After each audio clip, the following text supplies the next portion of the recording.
Alright, so we're back. Today, we're gonna work on continuing the rest of this stuff. We have so much things to do, oh my god. SSH, oh fuck. Hold on a second.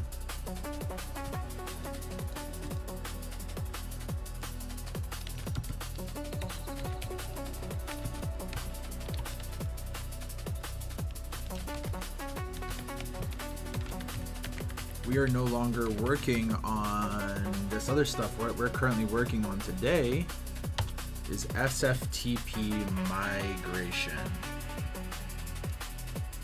Have to update these.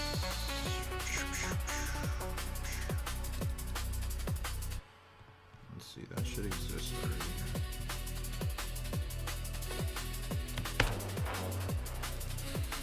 Alright, cool.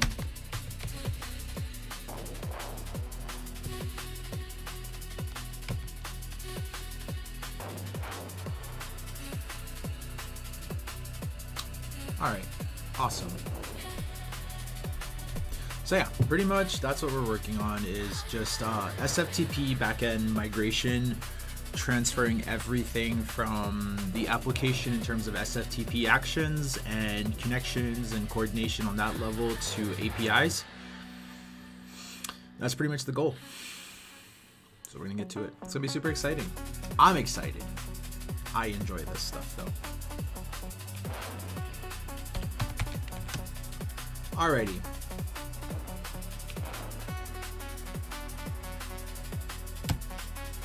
Alright, let's go over the first... fuck. Great. Alright, let's go over the first ticket today, start of day, 2:50 p.m.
dude.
It's fine. Life is gonna get better after all this crazy shit. They're out in the open now. That's the important part. SSH. Okay, so let's start. Let's get fucking going. How much time did I actually lose? Like 8 minutes? Fuck. Alright.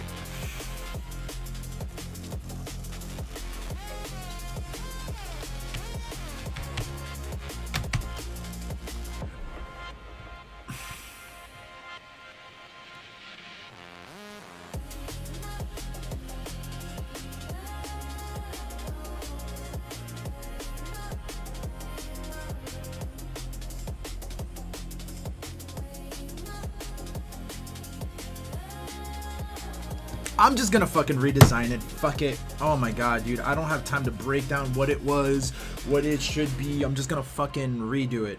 Oh my god. Alright. So let's forget all this. Let's forget all this. I'm gonna break this down into specific categories. Alright? We're redesigning the entire fucking SFTP system. Front end, back end. There's a couple of SFTP elements currently.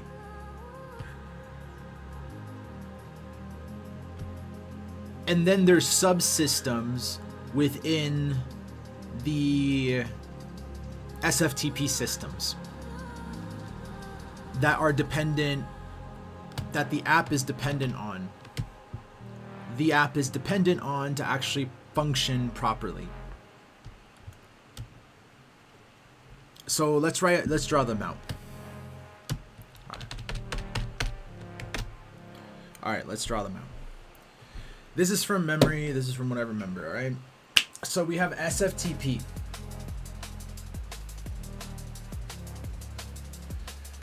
This is actually really simple. Like, it's not even that complicated. That's the crazy part. I'm almost done filling in this fucking notebook, and I'm so excited. I can't fucking wait until it's done. All right. It uses SSH to connect SFTP. SFTP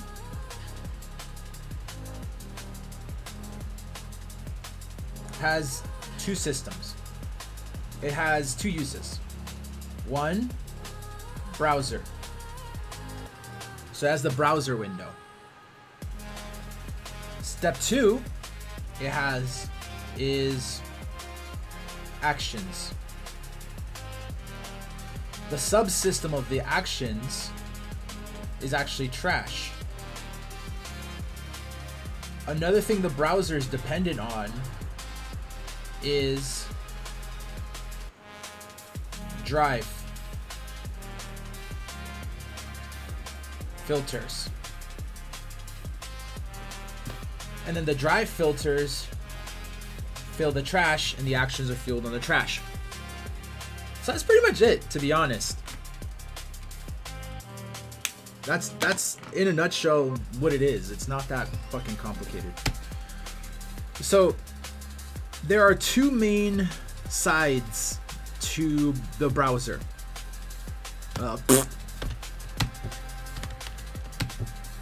SFTP. The first one is the browser, the second one is the actions. I would say further upstream from the browser is the drive filter. So which drives is it showing? The drive filter then feeds variables to the trash functions. Like in the sense of where the trash exists, does it exist, all that sort of stuff.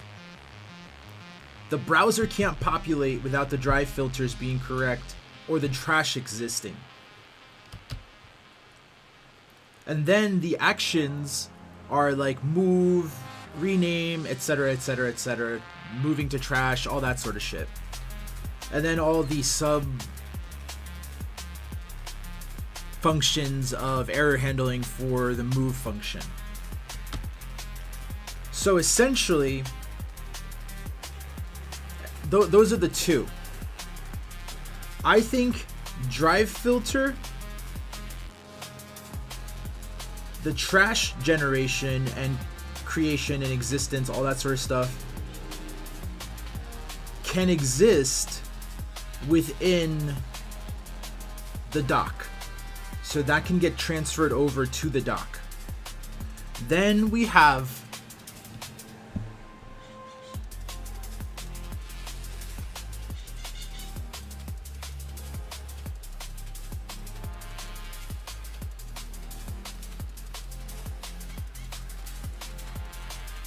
actions. Those actions, the functions themselves can also be moved to the dock.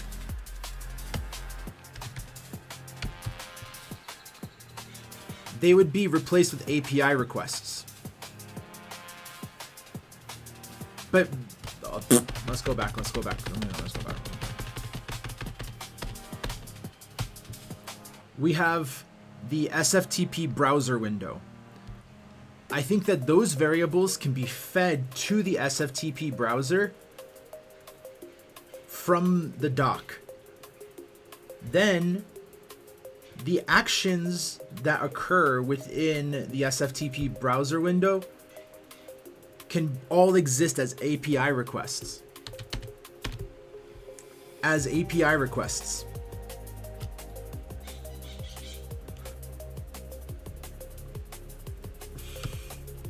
The other thing we got to redesign is the SSH side of the SFTP stuff. We need to move it to the new SSH systems that we currently have. We're moving it out of the old class. That's a thing that I want to do right now. Let's just fucking delete.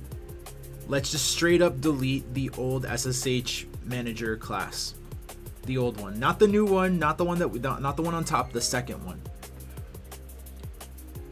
Because as of right now, in terms of the initialization, that shit's done. We're done with that. So I think it's fair to just fucking remove it. Just get rid of it. We're redesigning the entirety of the SFTP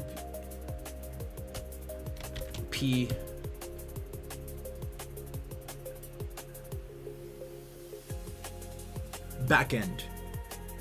Let's just ignore these tickets. I think that we'll just hit them as we go.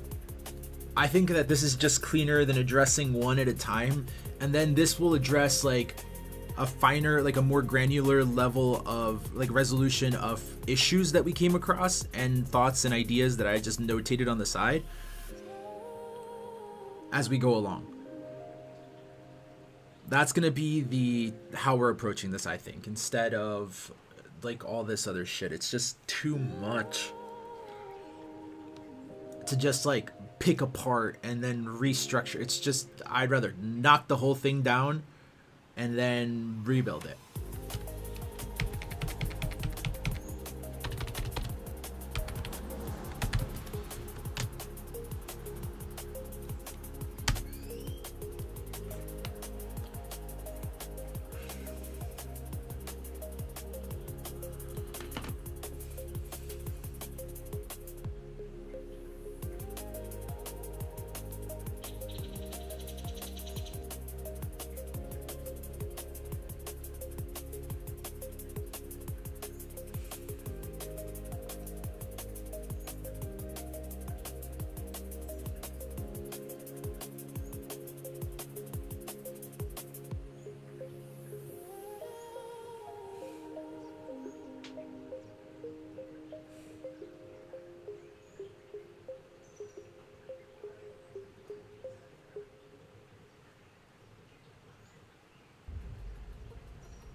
All right.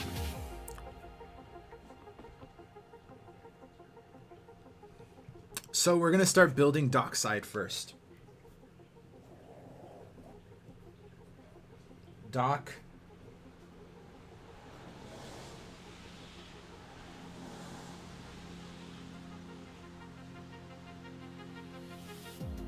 Drive filters. That's what we're gonna start with. Meanwhile, that's doing this.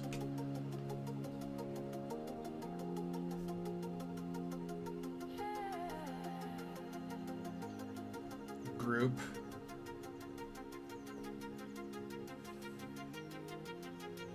That way it doesn't have to SSH it. That's the whole point. So group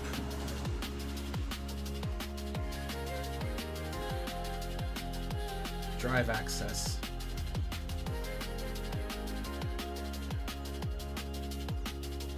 And then trash service MD pulls, uses this variable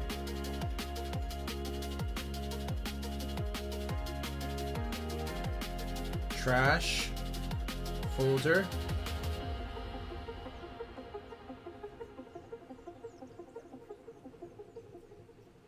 build. Good.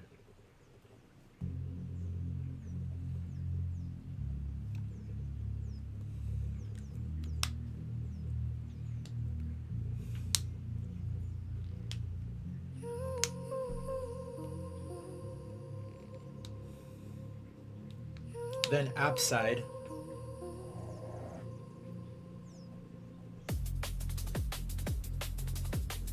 We're gonna do trash syntax folder name, naming convention.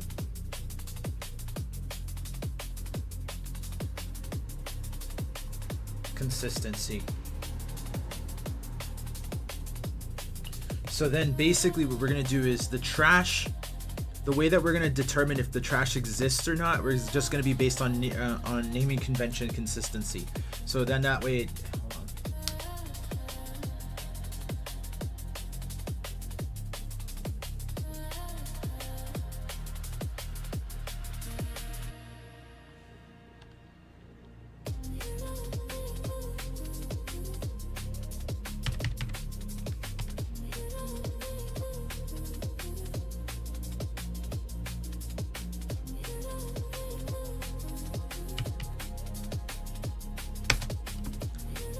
So literally, we do not need SSH, payload, whatever the fuck. Like, we don't actually need it. We're replacing it with API requests.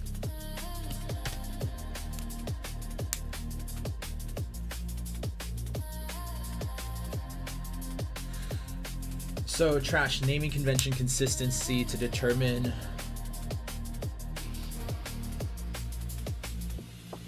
existence and behavior.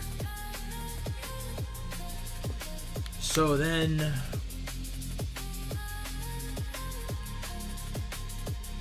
and that's just that. SFTP browser.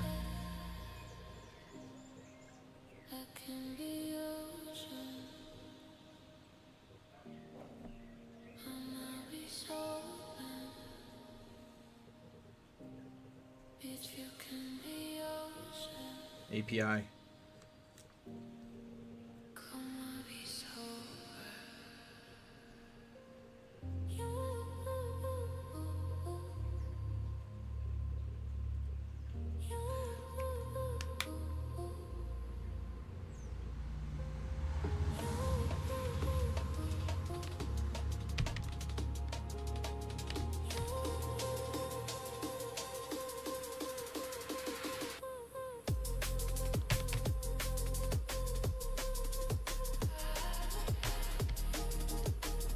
For all three. That's fine. We're addressing all of that shit later. Right now this is gonna be the biggest, this right here is like the second biggest update that we need.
See, wait.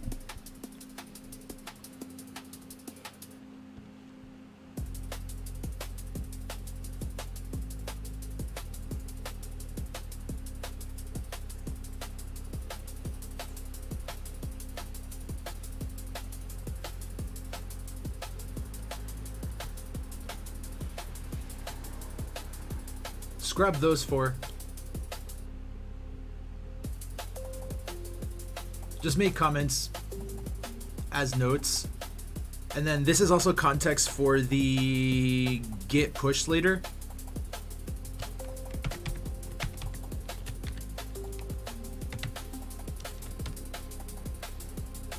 Just basically mention the intention and why they were deleted and what the intention is going to be moving forward and how we're going to rebuild it for now.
All right.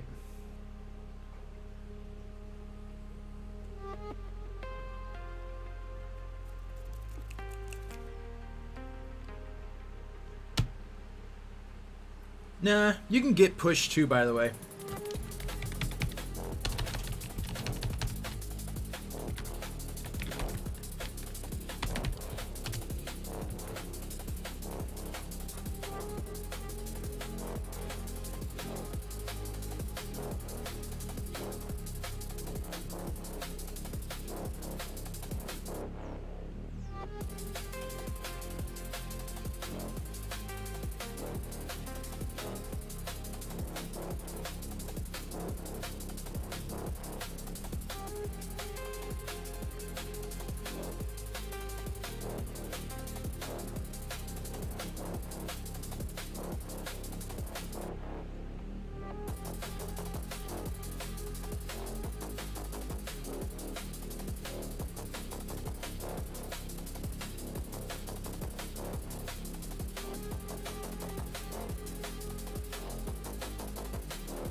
No tickets were closed. Submit answers.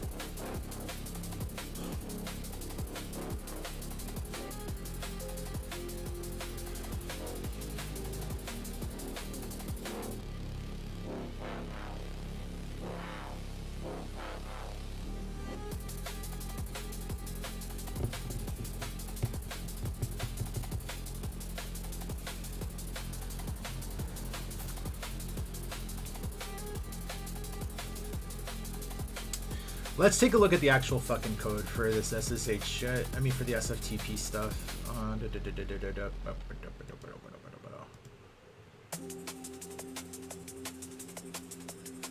Where are you? There it is. Okay. SFTP ops. Connection manager.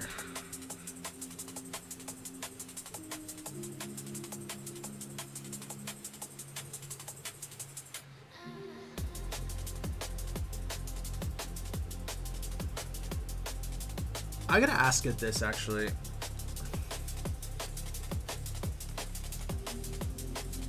Ah, fuck. I have to wait for this thing to finish. All right, let's go ahead and pause the recording for now until this is actually done committing. I might have to answer some questions.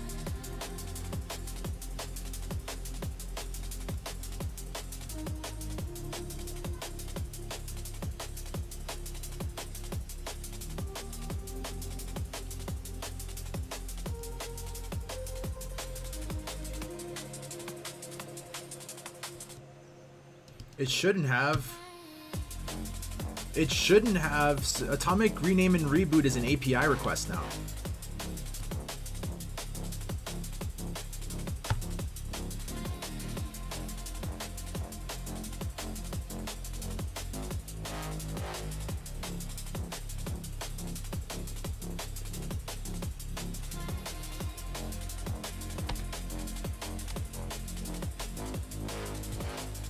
Should I swap the effort level to ultra code or max?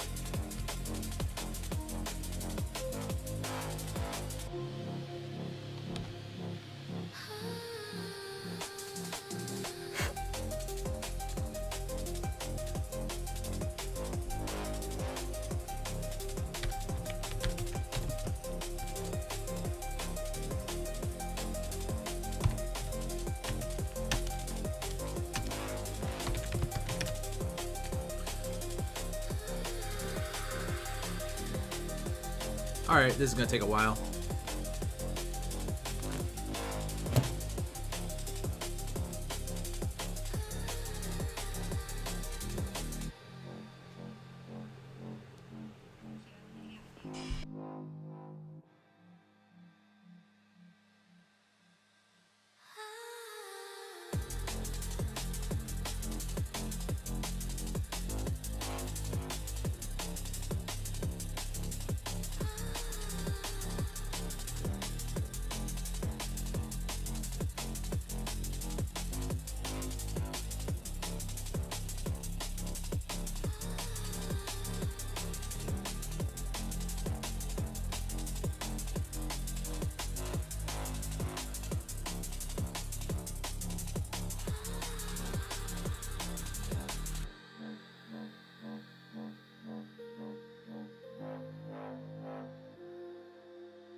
I cannot feel your sound.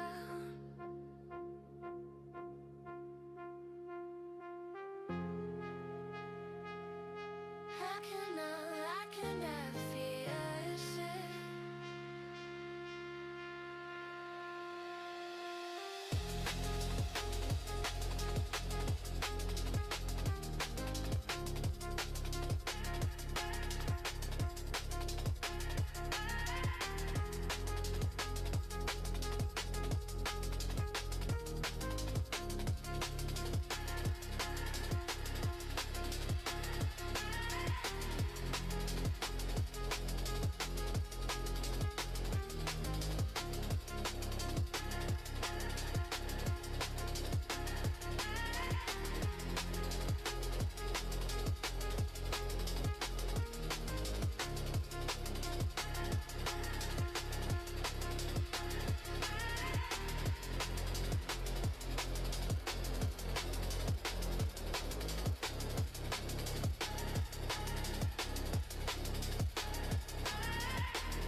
We back.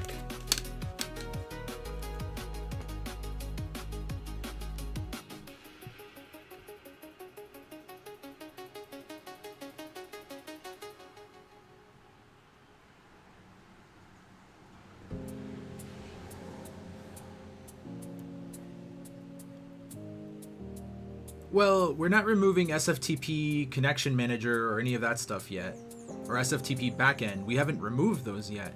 We've only removed the SSH, the old SSH class.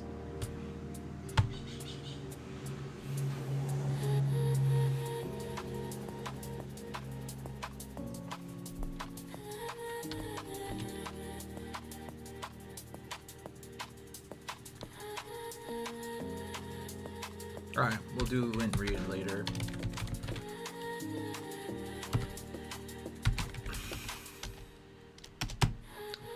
Okay, so let's do a quick clear. Alright, so the goal right now, this is session 2 of the day. Ignore the tickets that are currently at the top. We're just doing a rebuild of the entire SSH and SFTP system. Well,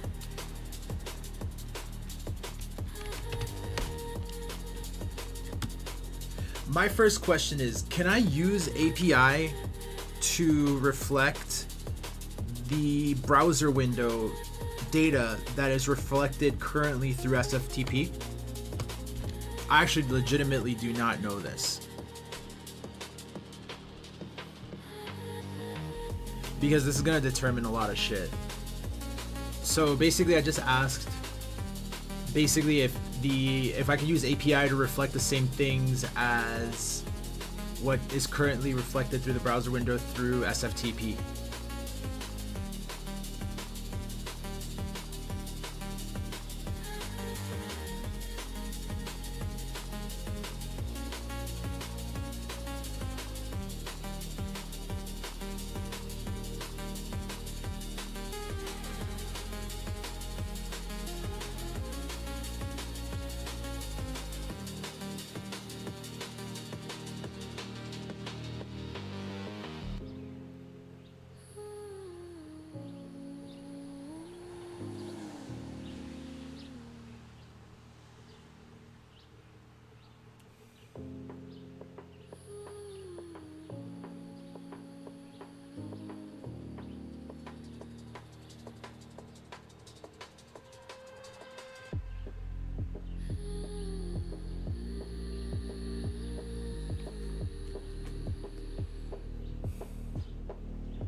So basically it would utilize a updated dictionary to reflect the current status. So the dictionary doesn't need to be editable, it just needs to read the structure of the... But here's the thing, what happens if I do a big push? Wouldn't that take a while for it to upload or update?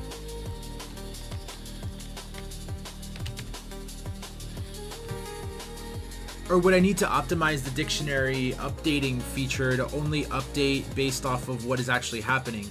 I mean, would I use the watchdog data from that perspective to basically just update like the exact things that were...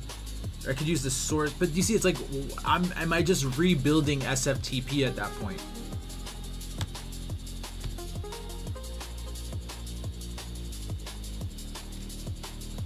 That's my question, because I just need it to reflect what is currently on the particular drives.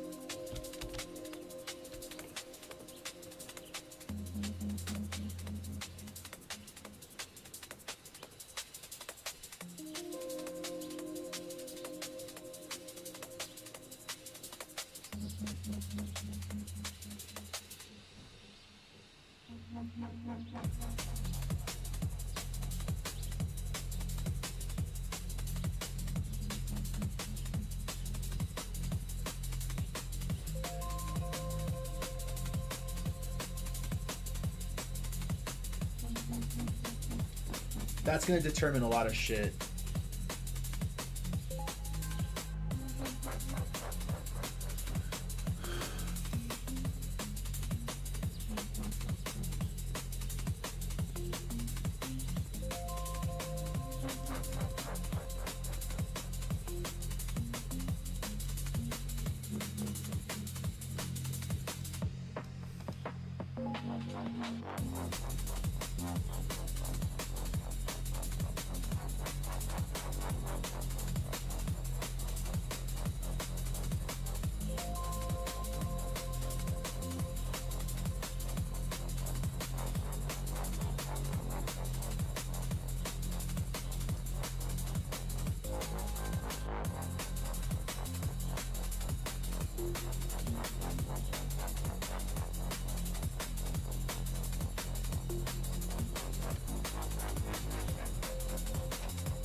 Well, I mean, okay, so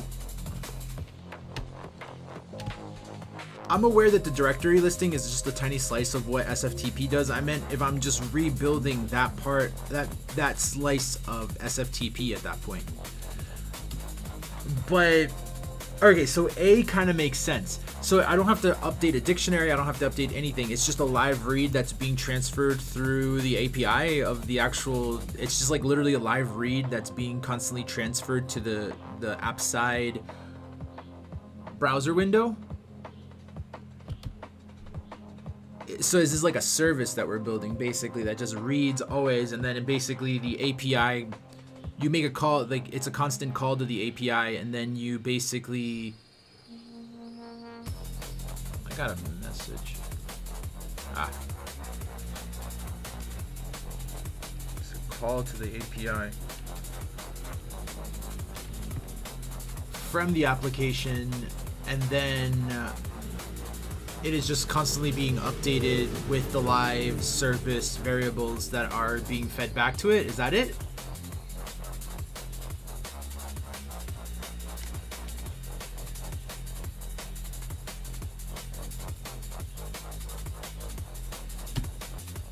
Directory listing from it.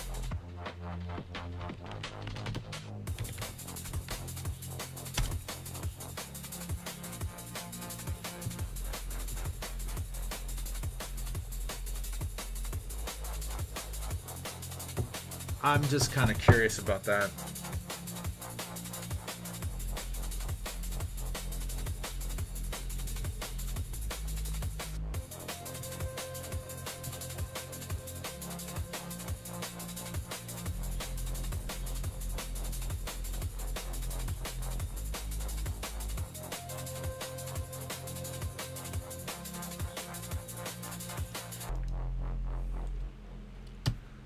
So basically the read would only ever occur when either you're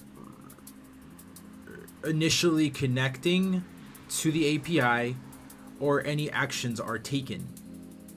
Now, how would that scale to, let's say, 2 users operating it simultaneously? Can that actually work? 2 or more users, whatever. Would that break the polling system?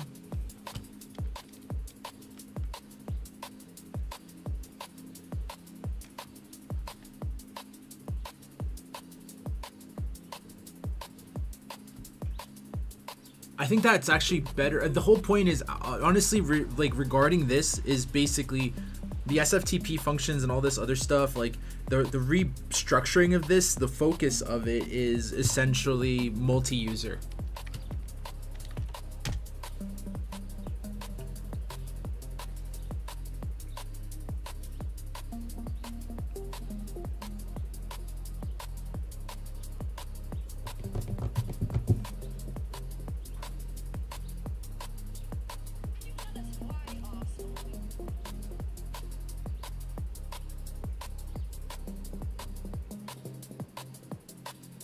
Jesus Christ.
My reel just hit 101 likes. Holy shit, that's the first time in a long time that that's happened.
Alrighty, let's keep going.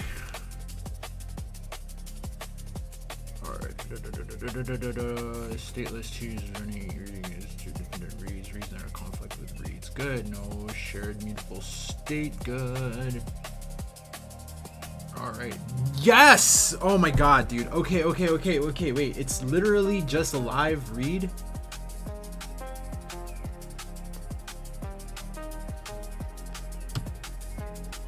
All right, so okay, let's make this note here. What is the structure of functions for this? What functions need to exist? Just literally a flowchart, like not explanations about each function. But my question is, so essentially, there's a function that's reading. Or is it a service that's reading? And then the API accesses the service anytime there's a pull.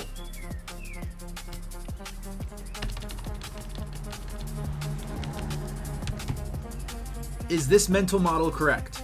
So essentially there's a service that exists that's always running, always reading, or is it just literally reading? Is it like OS based, where it's just literally accessing like a bash command that's just like, this is what exists, every single time that it's being pulled?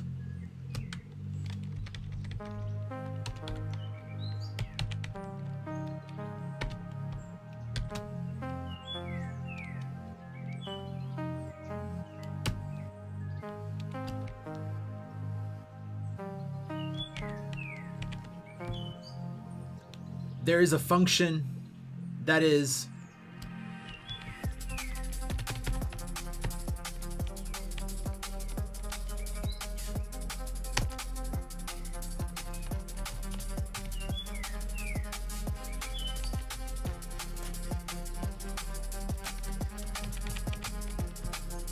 through the API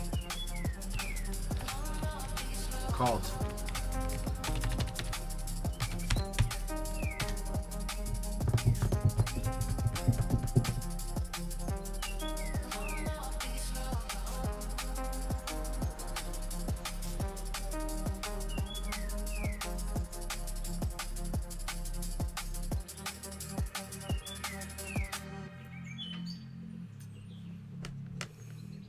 Let's see how many tokens we've used up today.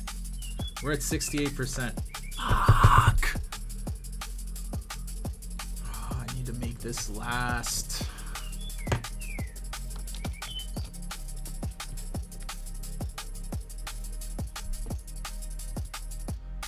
Really? That's it?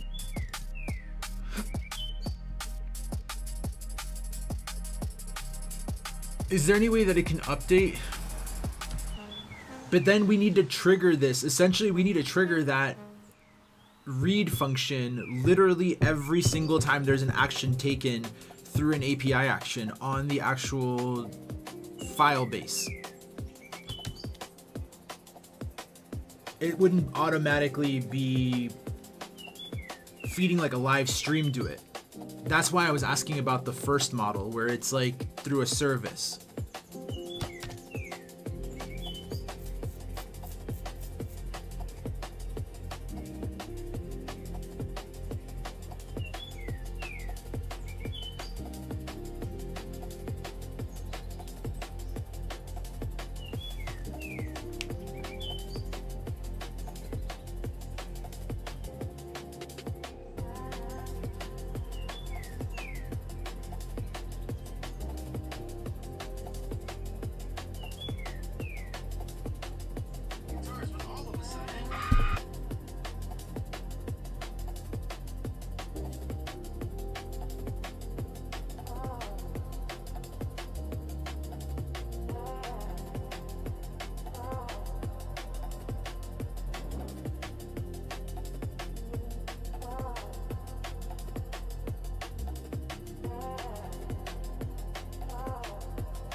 All right.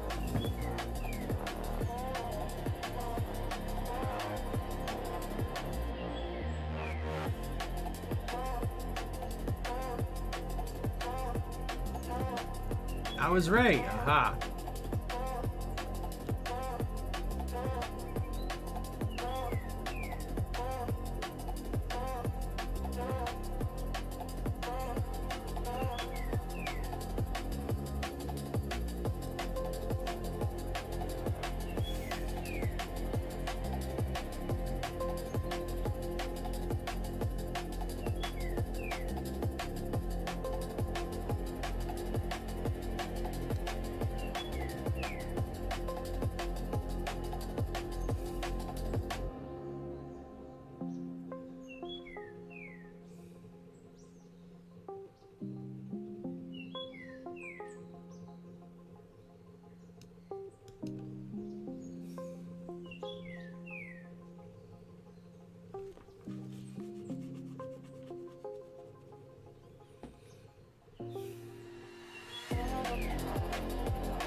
Is it?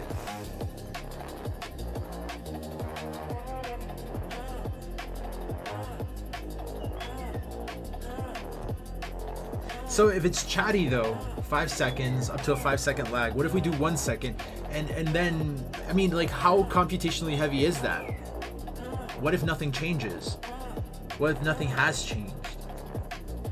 Does it really need to constantly be reading like every second? Is that efficient?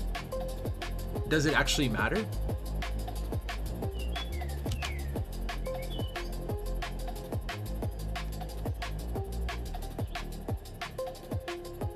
I know that we worked on something beforehand, but I hadn't thought of it to this depth. It was like on the fly that I thought of this.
Yeah.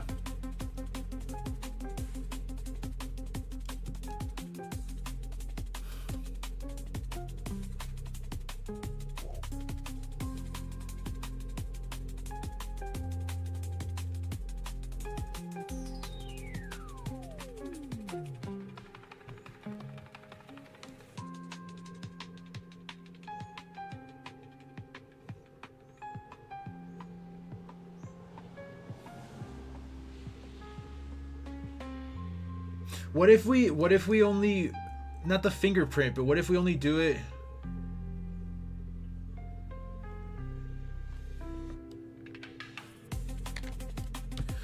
All right.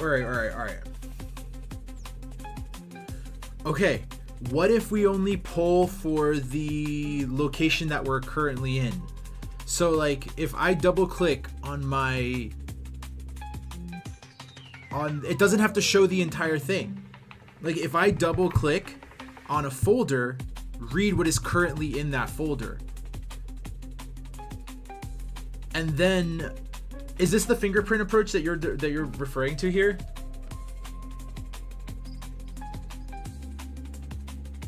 Is there any way that I can trigger a reverse API kind of situation where basically I can use the machine, like because I already have an API key and it's already tapped into the Flask API, Is there any way that I can trigger, like, through the watchdog if something changed on the folder that they're currently, like, standing in?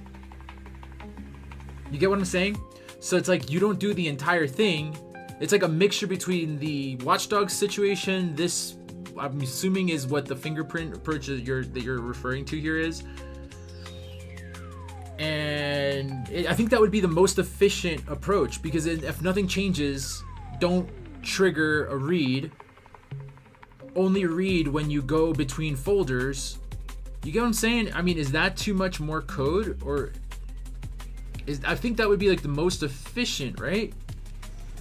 Because then it's like you only do the reread if it finds something that changed within the current footprint, like where you're currently standing.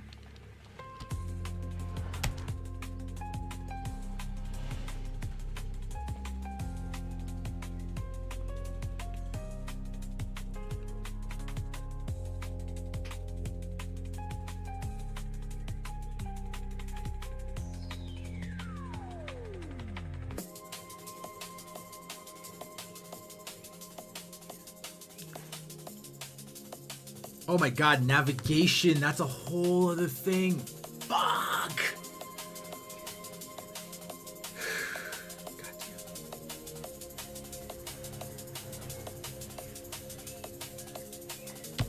Alright, here's another approach.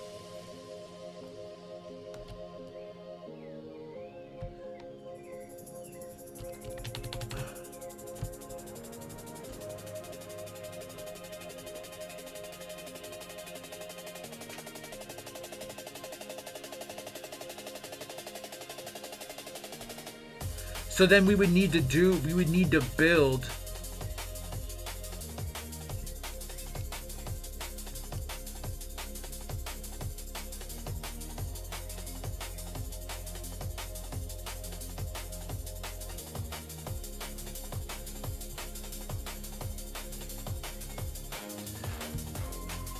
Here's another real question. Is it just more efficient to keep the browser window as SFTP and then actions as API requests? Is that technically the most efficient approach?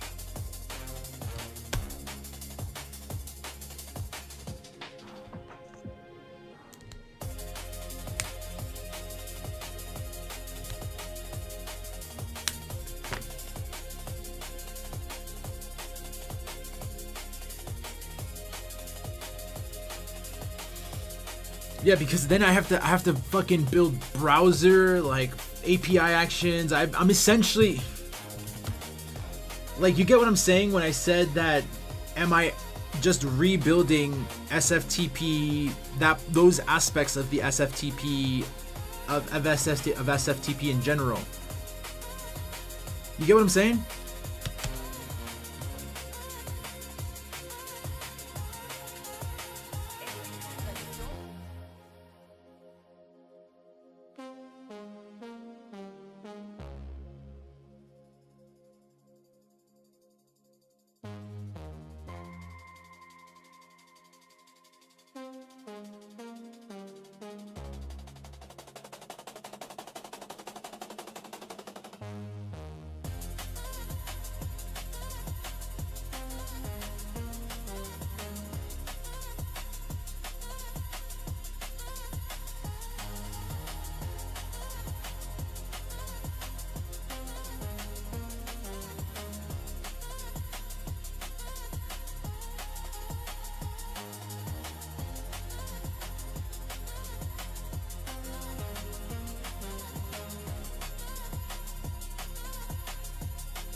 All right.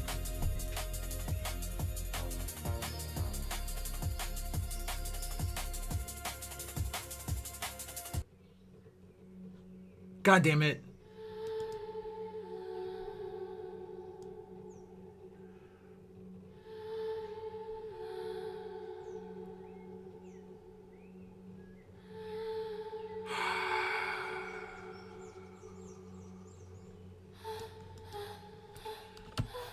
Okay, so let's do that approach that I designed from the previous one. Essentially, this is going to be the functionality. This is going to be how it functions. Essentially, it's going to do a fresh read. So we need, before then, let's go back a couple of steps. Like, before the read, we actually need browser, like browsing actions. So an item needs to exist within the browser window, and then you need to be able to double click on it and be able to access the folder that's inside. You see what I'm saying? Like, it's way heavier.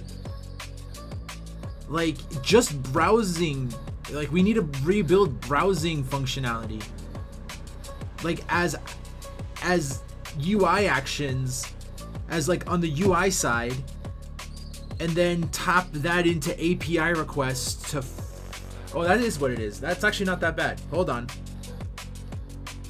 So initial state populate what we're going to call root. Root is defined by the group as it currently stands within the code base, but we're restructuring where that actually lives, not as an SSH situation, but as an API thing. It pulls on an API request, pulls the variables, and then after that, for the next API request to populate the browser window, then what we do is you pull the variable, put together the request. This is like a chain of, and then you push that out, and then it returns, is like a chain of functions for the initial startup. Then everything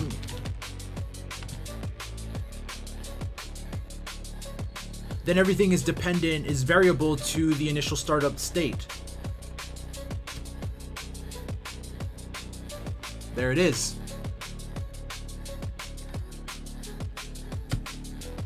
So then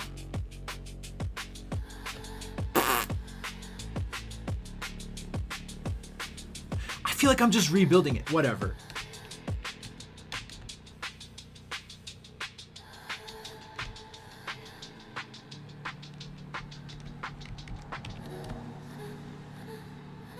And then it populates the initial state of the browser.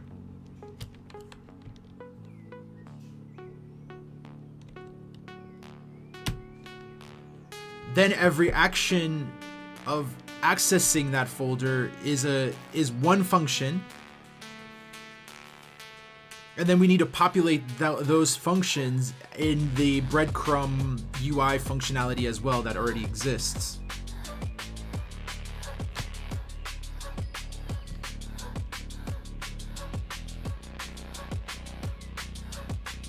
So,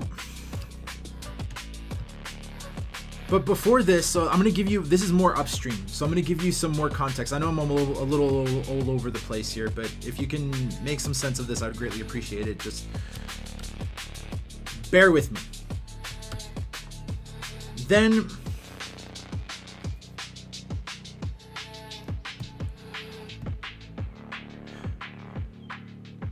the drive filter. Okay, so the thing that actually defines the initial state, it's based on the group that we're currently in. You can see the context of the actual code within the SFTP root resolver function that we currently have. We're going to build a similar version of that on the doc side. Then that populates a trash creation function. It checks to make sure that it exists, and if it does or doesn't, it builds one if it doesn't, it keeps it if it does. That's pretty much that. Then after that, it would feed the filter variable to the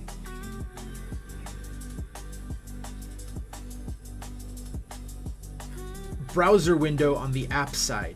So the initial request would run that first, figure out what the filter root is, the resolved root is, then does it have a trash, yes or no, then return the filter once that process is done of which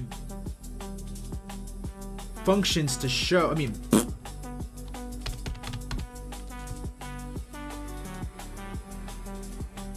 Drives to show. Then it would use that to push a request for the current state of the resolved root, and it would reflect that within the browser window.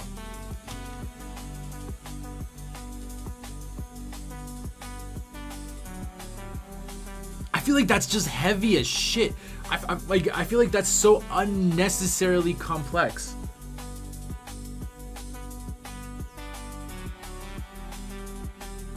I feel like I should just use SFTP.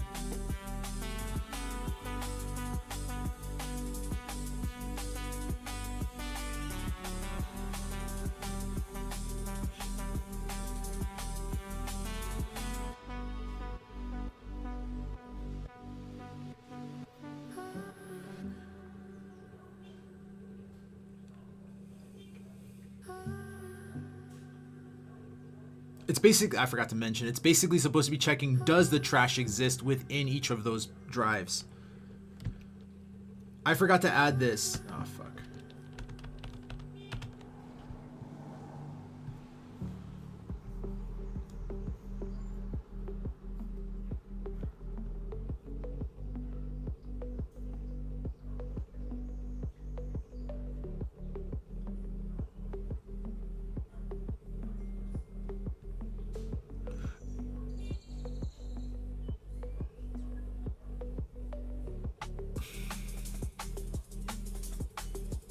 Correct.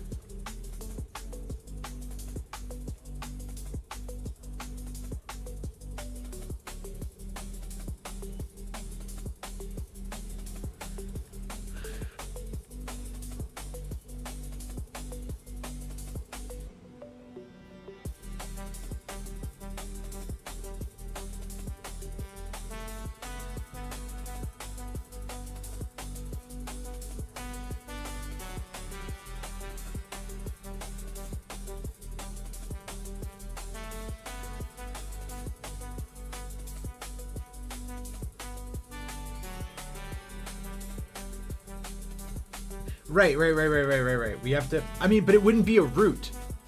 I see.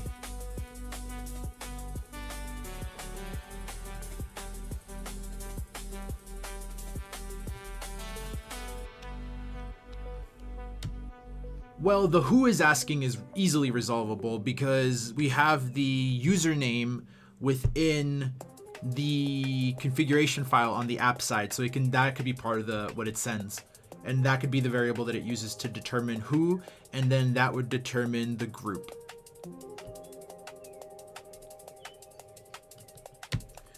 It would need to filter between two different types of groups though, like it currently does. I'm 10,000% sure it currently does this, where basically it would check, does this user exist within so-and-so group, right? So like it's the administrator group, which is the its-username s-doc group. Does that user currently exist within that group? And then if it doesn't, it should have a username group that is literally just the username. Same thing as the username, and if that exists, then that determines the actual, it's the same logic, but it's like which group is it checking for a little bit upstream from there, like one step upstream from there. I remember how that works.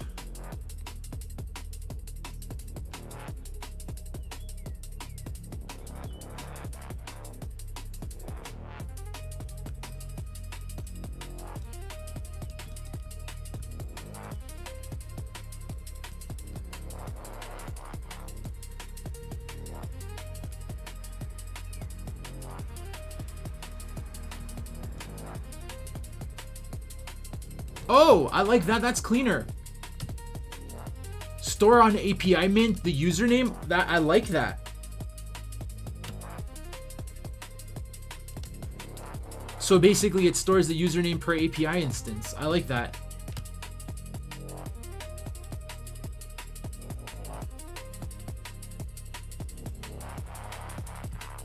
Let's just apply that side of it to the logic that I just expressed here.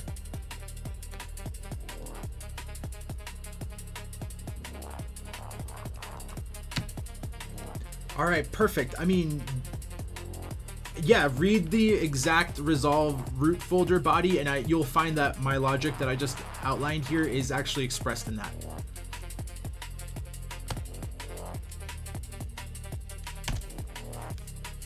Fuck yeah. That's pretty exciting.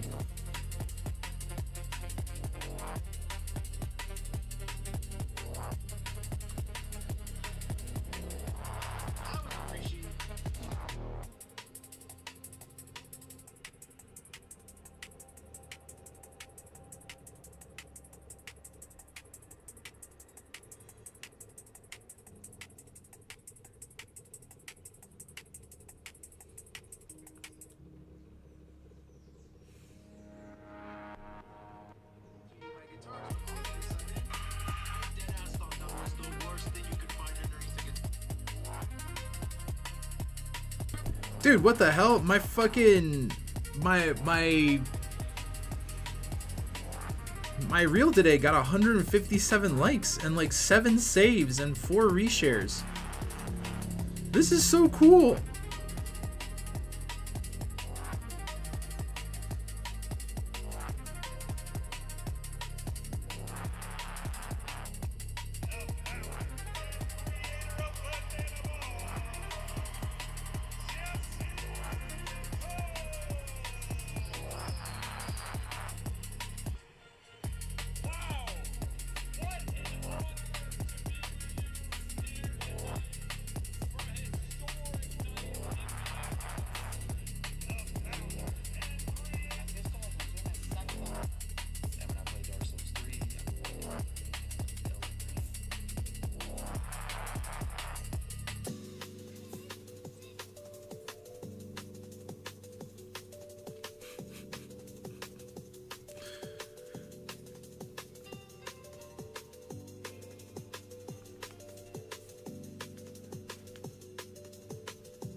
Yep, called it. Of course I'm right. Of course I'm right. Of course I'm right. Come on now. What do you think? Who do you think I am? Who do you think I am, huh?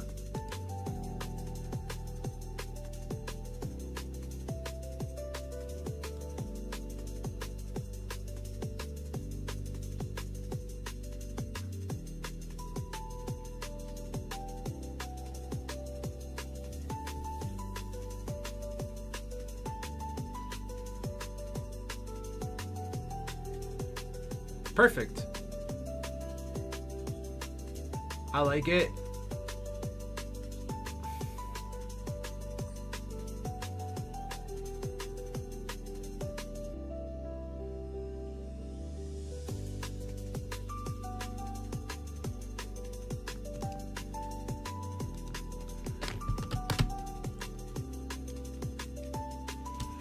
Wait, which SSH model? What are you talking about?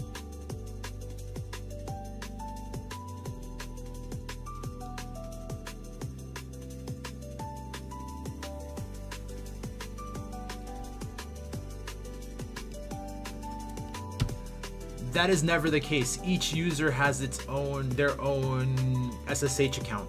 That's the whole structure of the entire project.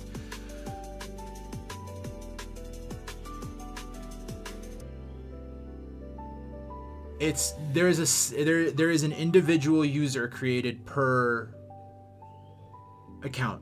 there's never going to be one user unless, I mean, if the doc owner gives away their user account information to another person, that would be the only other instance, but in which case that kind of breaks the flag as well, because they're going to be just using as if they are the admin. So, but in terms of multi-user, every user has their own account and their own groups and their own, like, everything's determined within the structure. Now, my next question is, does this make sense? And question number 2, should I just delete the SFTP connection file and replace it with browser API connection file with a browser? It's okay if it breaks it.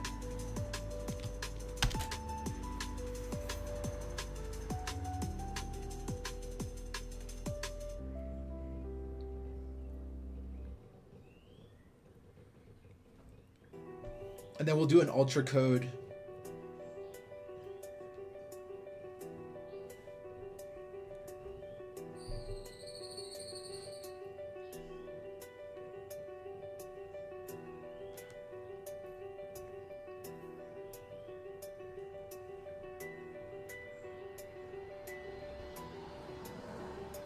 Exactly. That's the whole purpose of the... You see what good architecture does? You see what good art... It's always worth the time. Always worth the time.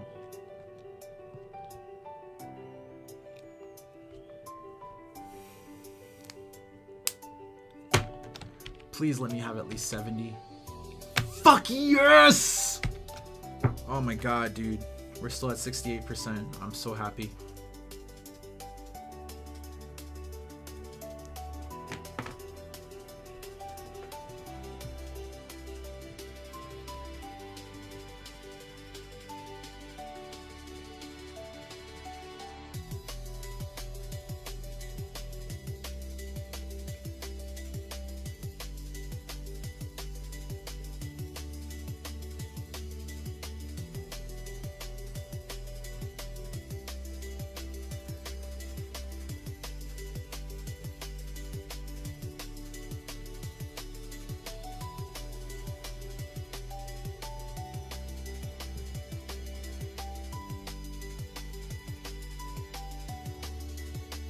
Exactly. Yeah.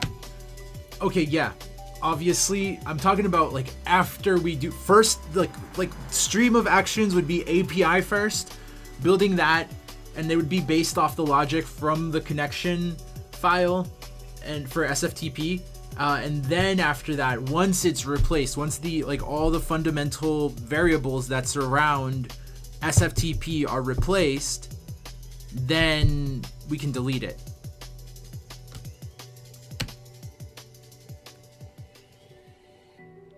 Actually, let's save the delete for after the entirety of the SFTP is like once it becomes a zombie, you know what I mean? Once it becomes zombie stuff, once everything is tied into the UI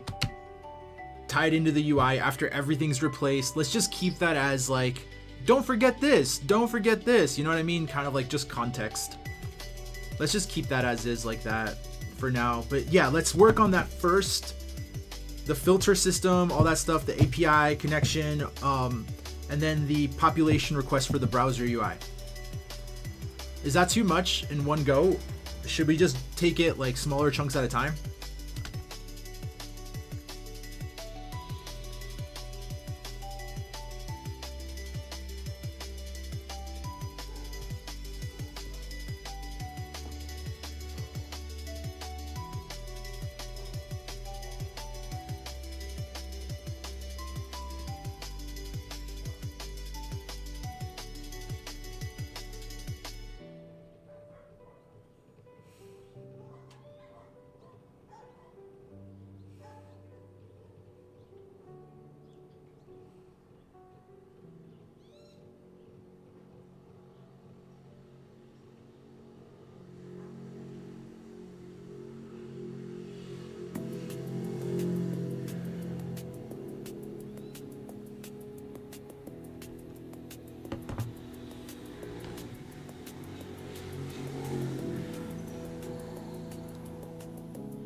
Can we include the, in terms of chunk A, can we also include the trash part? Because it should not populate unless everything depends on the trash also existing. So like we're just setting the variables. So the variables need to be, the goal of variables for the actual population is what is the root folder essentially? What is the root? And then 2, what is trash existing? That is essentially like the goals for chunk A actually. So let's start with that. Should I change? I'm gonna change effort to. Should I do ultra code beforehand, or should we just go right to max?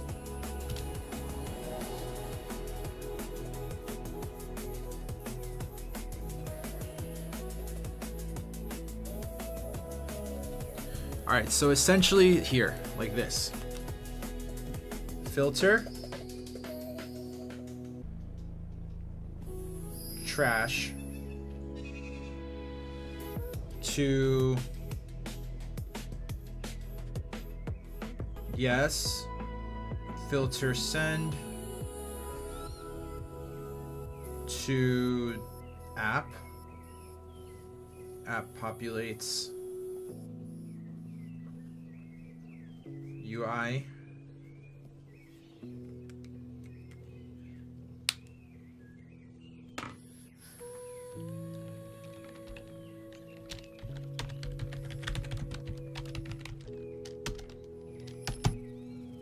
run it.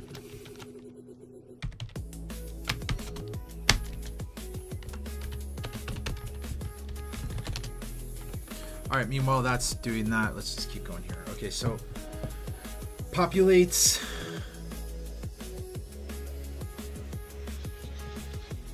app populates UI. This is chunk A here.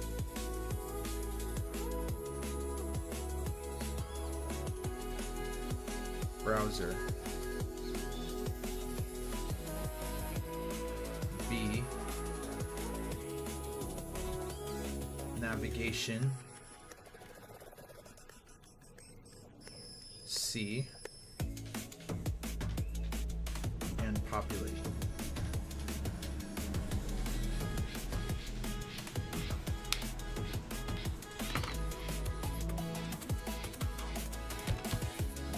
Wait. Before we do this, pull the full plan of everything we have here, including the refresh stuff, like everything that we've talked about into coherent ticket before we actually, just that way we don't lose track of it, because I don't want to lose track of the actual refresh stuff.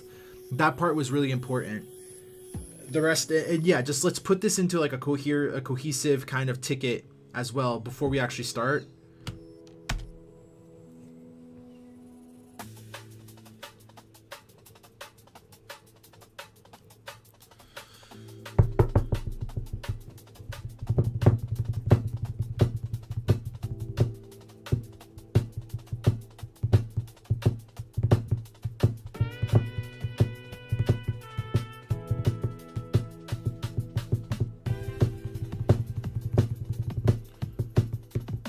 Let me just think. Okay, so navigation and populate. Blah blah blah blah blah blah blah blah blah blah blah blah blah blah blah. Refresh handling.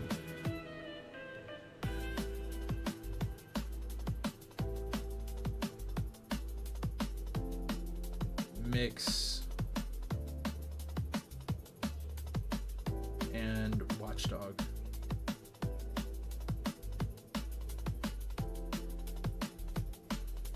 Actions if in folder in current folder. All right.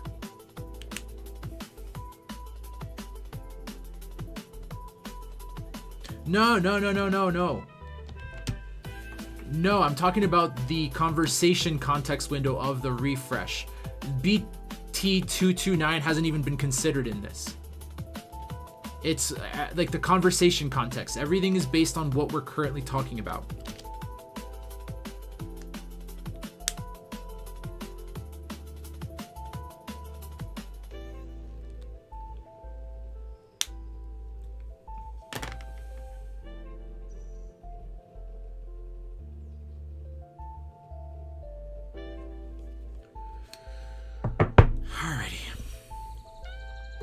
All right, I'll be right back.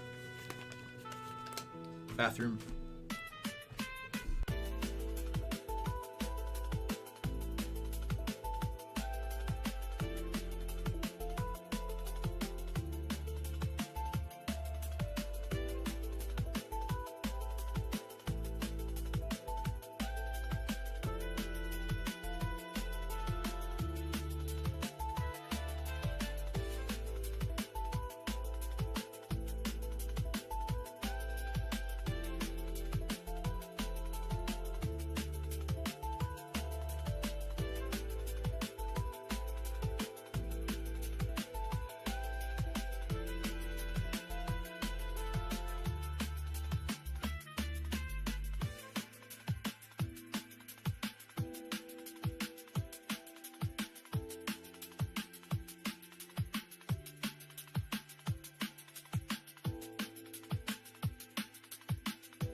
All right, let's look at this real quick.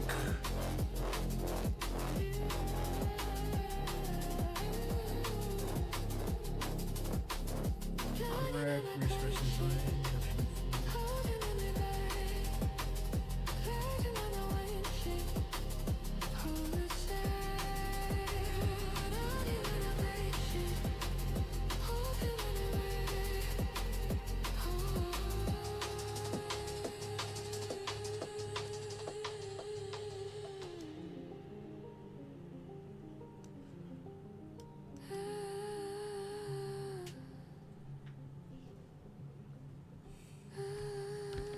Well, the designed poll was basically based around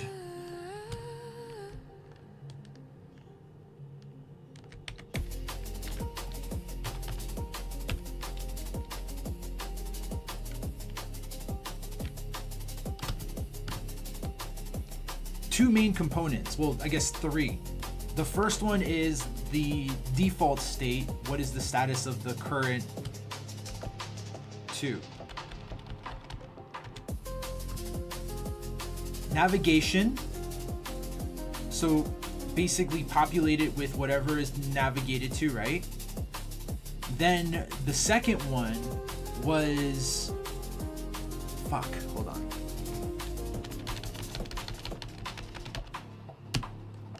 Based on the watchdog. So if watchdog was updating something in relation to where you currently are, reflect, like update, do an update constant until there's no more watchdog actions within that particular folder that you're in. So it shows what you're currently doing. Does that make sense? There were different options that we were discussing, but that's the one I think is the best. What do you think about that?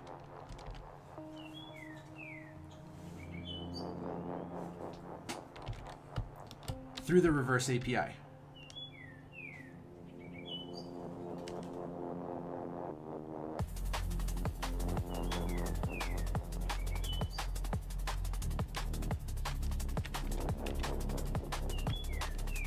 In relation to where you're standing, through the reverse API.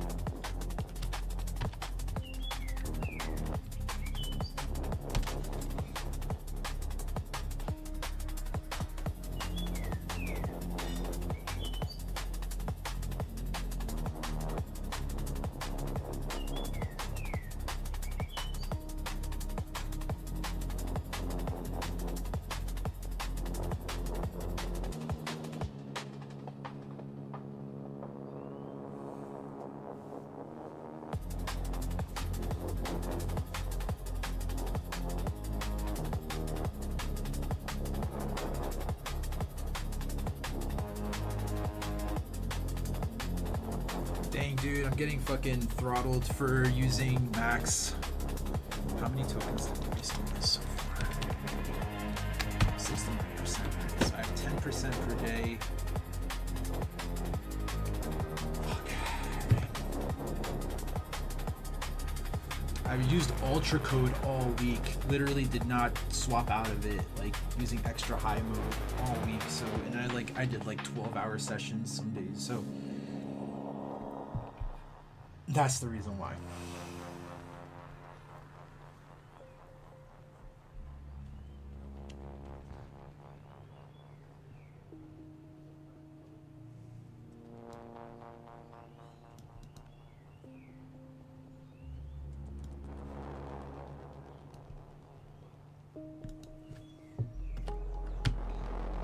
Lock that in.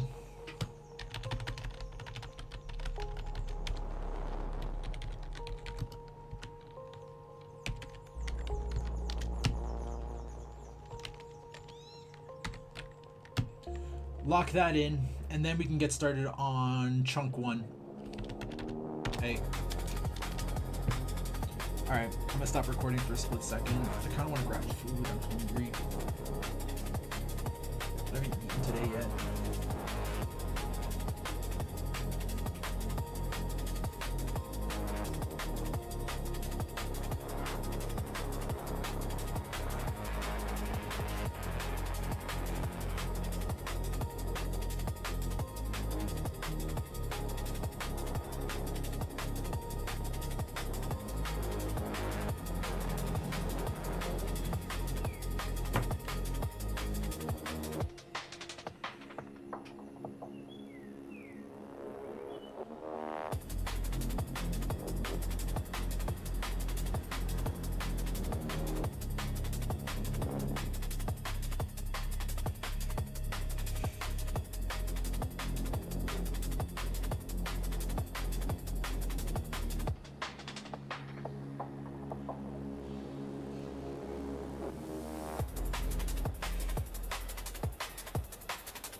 God damn it, dude. Super throttled. 2 minutes of literally nothing. Just 2 minutes of waiting. Alright, I'm gonna stop recording.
Wait, can you explain flag 1 again?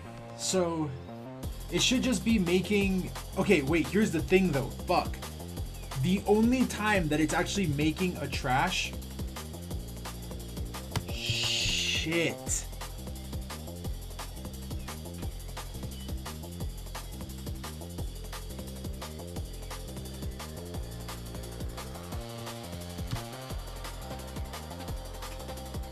I just realized something. If a user is not an admin, they don't have access to the trash. The trash should be per drive, right? So I just realized something. If they're not an admin, if they don't have access to the admin group, then they don't have a trash. Or it's gonna make a trash within their folder, in which case now I have 2 trashes. And it's gonna confuse all my logic.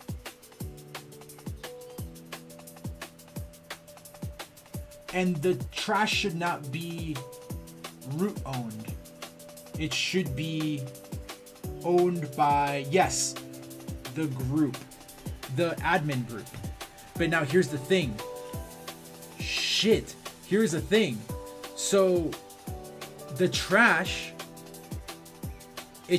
oh my god, so I need to actually make the actual trash. That's how we resolve it. Okay. When we build the group permissions for the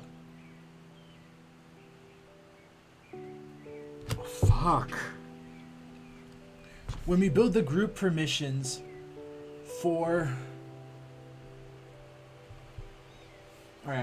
we came across some flags and now I'm recording again. And basically what's happening here is there's a trash permissions problem, which is okay. That's easily resolved. But then I found out about another one. When we build trash group permissions for the non-admin user, they need a trash. They need access to the trash of the drive that they have access to. So for them, they're gonna need a whole separate flow of UI browser window building, where basically on the front end, it looks like they have a trash that's only corresponding to their quote root resolved root, which is not a drive. It's like a folder usually. But that trash is the trash for the corresponding drive. So that folder, while on the front end seems like it's a trash for that folder, it really is the same exact trash as the drive trash. Flag 2.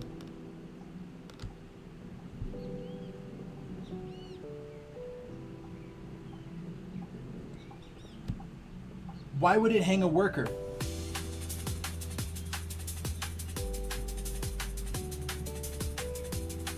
I mean, a timeout is cool, yeah.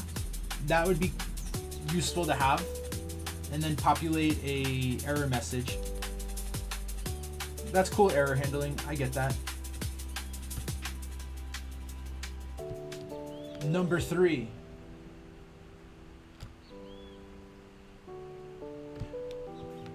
That's literally what I just talked about. I think my response to the first flag is literally the thing I pointed out about the trashes is literally the response to number 3. Weird quirk. I think that's the resolution though.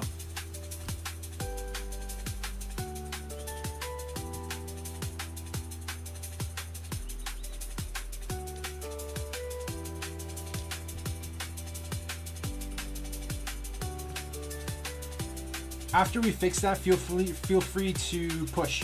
You already have SSH access to the dock.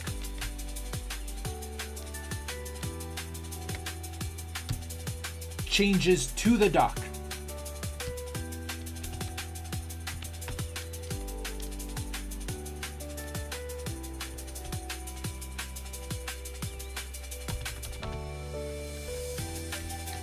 Let me use a different word. last time I did a fucking git push.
I'm gonna grab some food. This is not gonna take too much longer, but I still gotta eat. I haven't eaten today.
sunlight warm me on the ground. Before I say so, still love the soul, and that it's achy to see. So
it would not fail admin detection.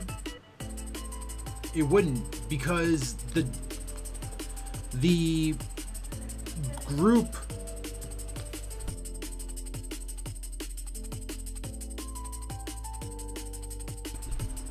would determine this one.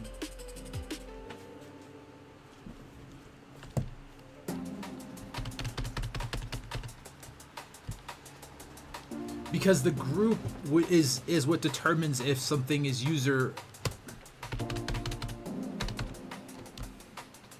a determining factor for if someone is an admin or not. That is the admin access. So it's like if someone is in that group, they are considered within the resolved root structure as being an admin. Not literally within the system like the OS itself, but within the folder structure, within the root structure of the resolved root.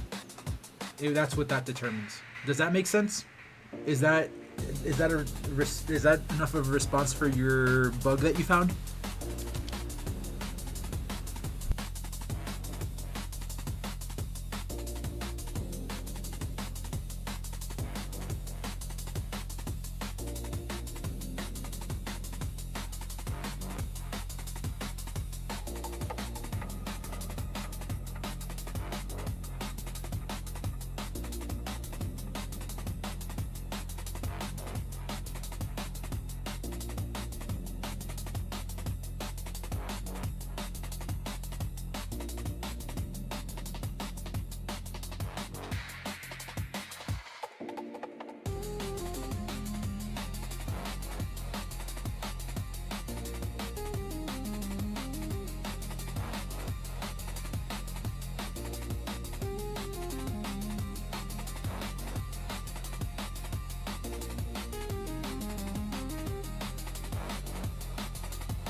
I see what you're talking about. So what if instead of building the actual group, if it's searched for a group with those particular variables?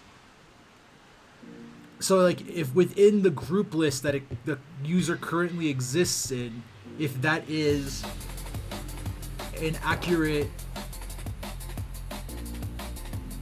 group, you get what I'm saying? So it's like instead of building the actual group and checking to see if it's in it, if the user is in it, that way they could just check the user group listings, and then is its underscore username s underscore doc, even if it's underscore doc.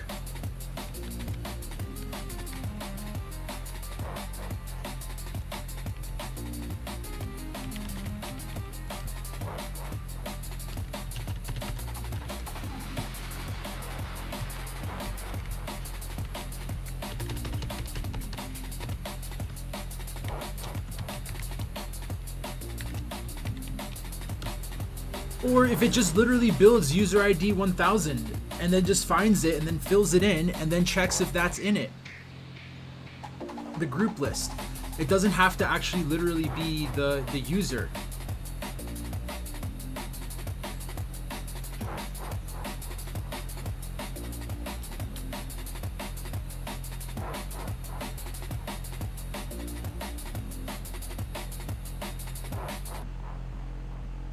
Wait.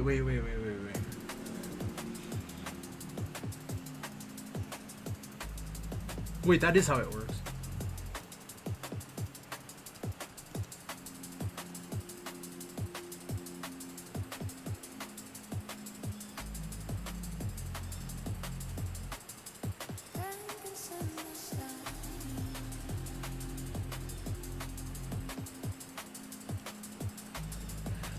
Wait a second. How is it being... I'm misunderstanding the fucking bug.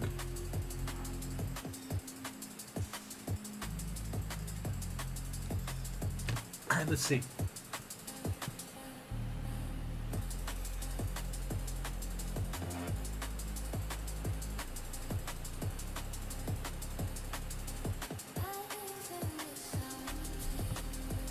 Wait, so are you stating what the bug was or what the bug is? I'm kind of confused. If it's no longer an issue, then we're good to go. But... so the problem was how the root was resolving as the naming convention, like the path itself. It wasn't populating correctly, basically.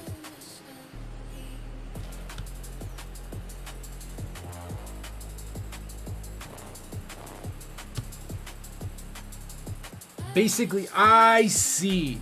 So if the user was not an admin, the root was resolving the period. But it shouldn't be based on that. It should be based on the roots that are pulled from the actual group.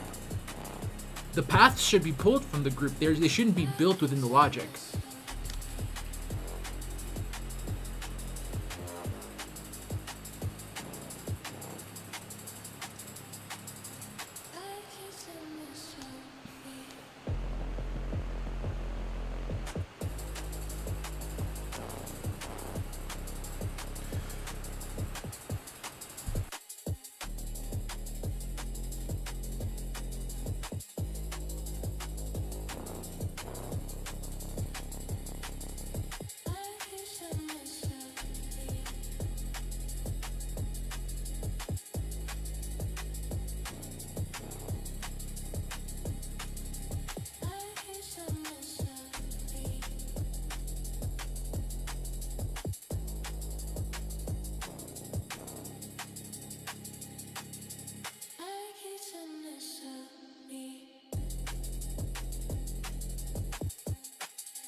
Yeah.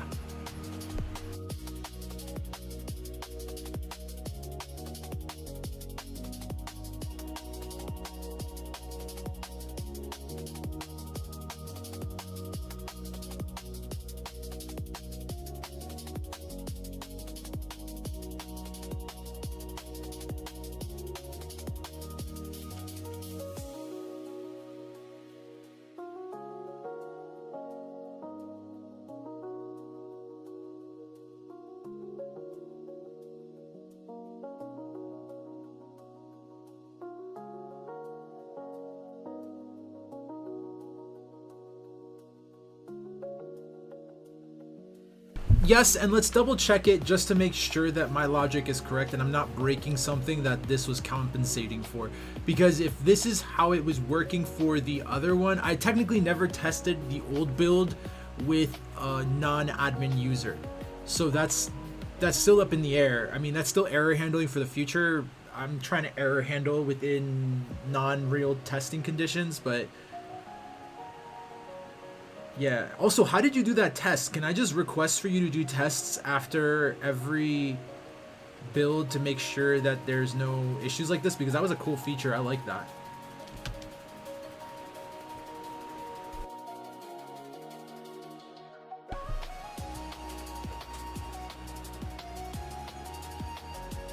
That was actually really, really fucking cool. That was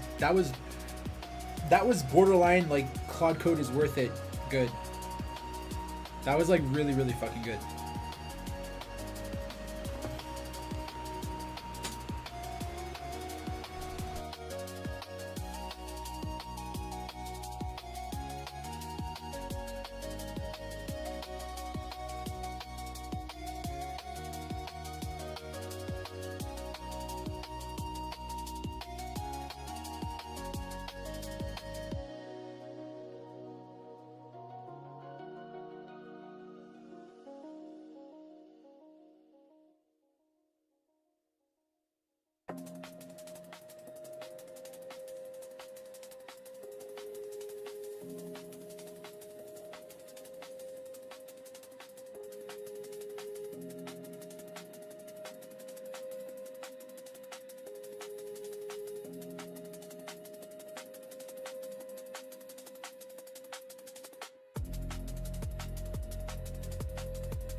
All right, let's keep going.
can we make this into, yeah, build, yes, this is a good memory.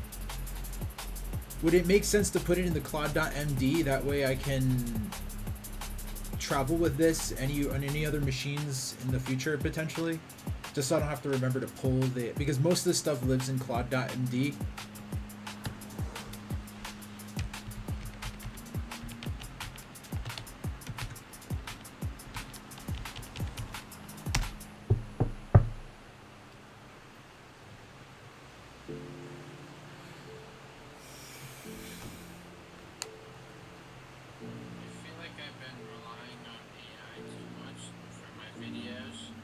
So this time I'm just not going to use it and see how it still goes.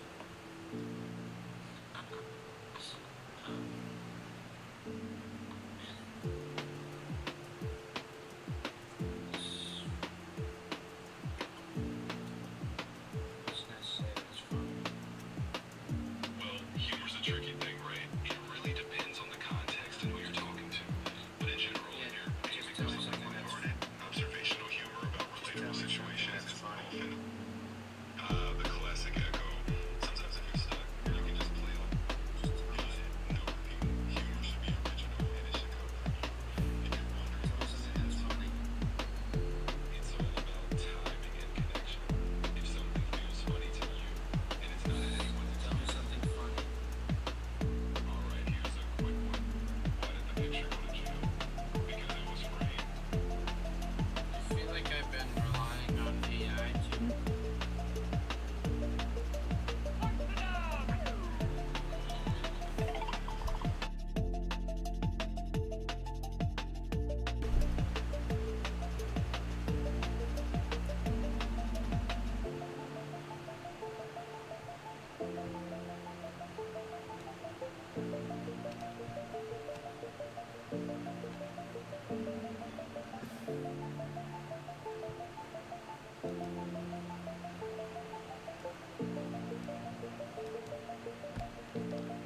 Well, I want this to be true for any code, so app side, doc side, or server side.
Run it.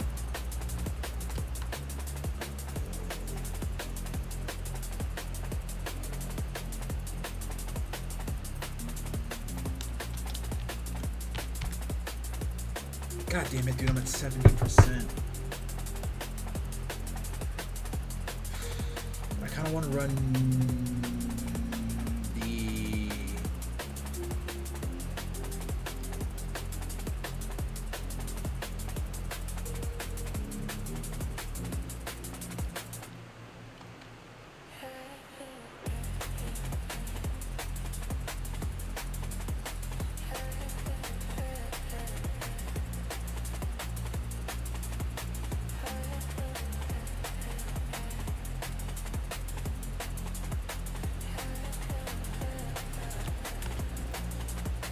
Land the dock mechanics. Land the dock mechanics.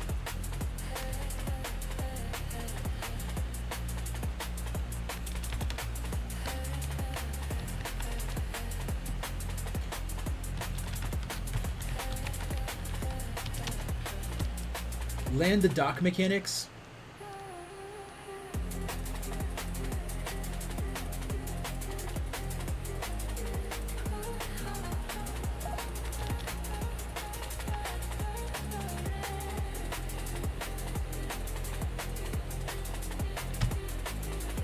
A first.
Let's remove the testing for now. Only run tests when, like the first test that you ran in this conversation context window. Like that first one was solid. No, it was like it didn't require the actual API access. It was on the actual code base itself. You get what I'm saying? Like it wasn't on the actual doc, it was on the repo. So testing on the repo, yes. Testing for the actual hardware and all that sort of stuff when it's passed over, no. Because that requires a bunch of other tools and I just don't want to build that shit right now. That's a whole other set of engineering. We're just literally building right now.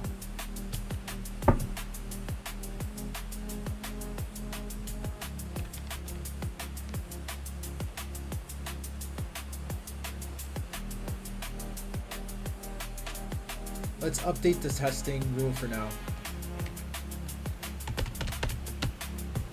Update the testing rule.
Approved.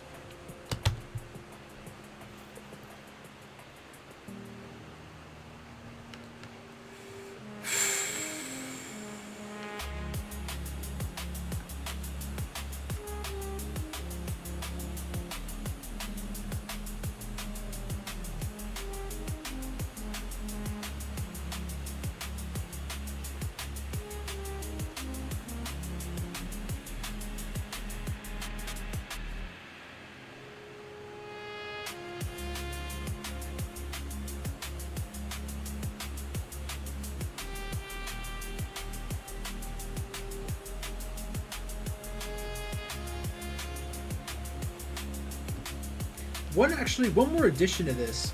Can we make it so you can test from the app level?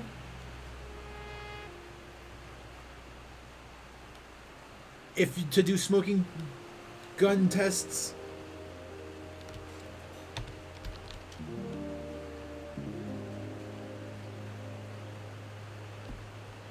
Are you capable of doing that, or do you need like QT testing infrastructure, like code and functions, etc., etc., etc., like files?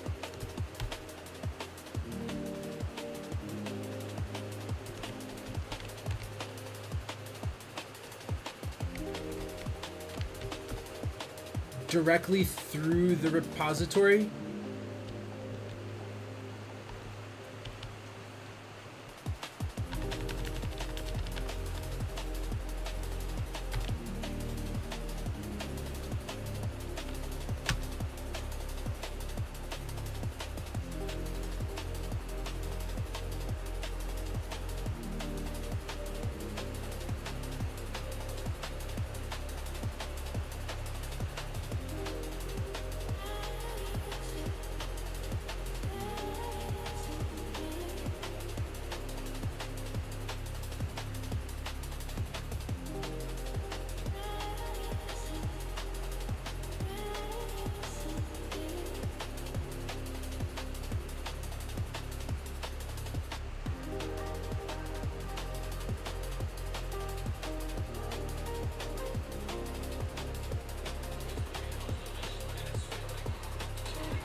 We'll save that for later. Let's just continue. Let's move forward. Just make sure that you push everything. Let's do A minus the smoking gun test.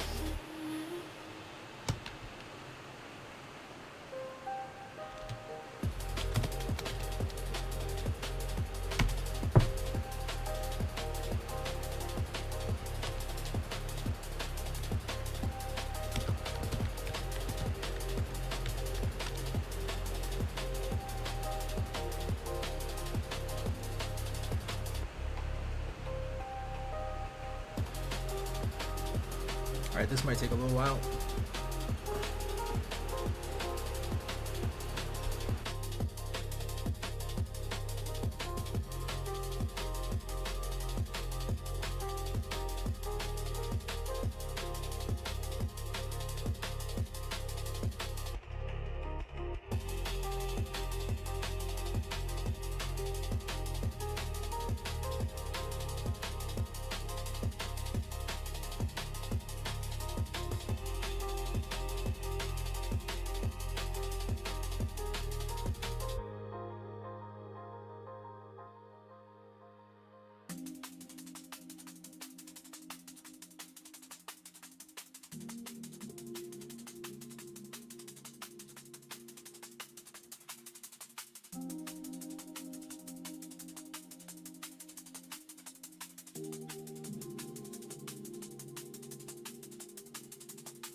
Run B. Let's go. You can run B. Alright, that's pretty much all we're going to record here because this is going to take a hot minute. Still waiting for this to fucking finish. But at the very least, we got the outline of what we're going to do, and it's doable and it's not overcomplicated. It is a little bit out of your way. Technically, SFTP does it. Not the end of the world.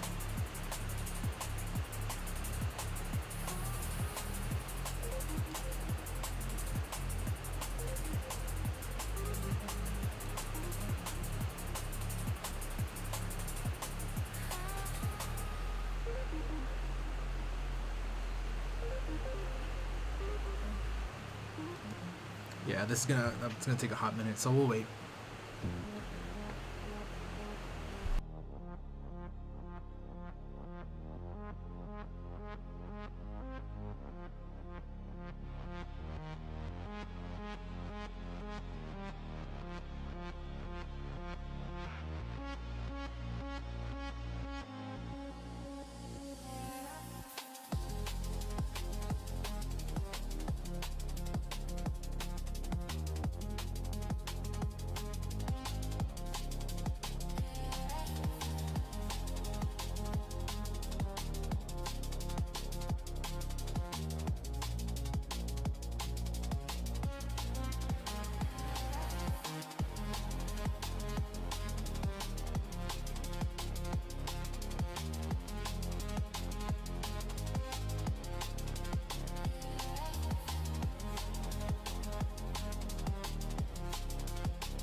All right, let's see what this has. Let's see. Time to see.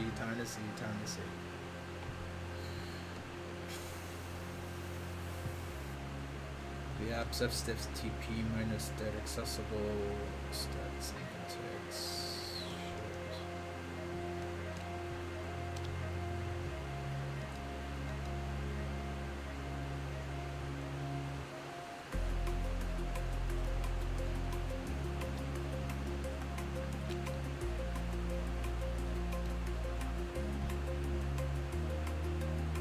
Wait.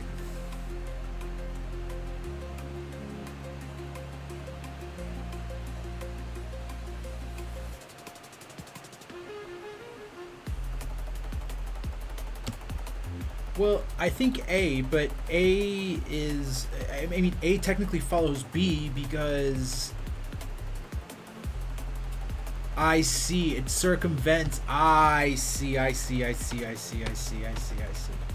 Because technically root has the ability to give access. Fuck, that's crazy.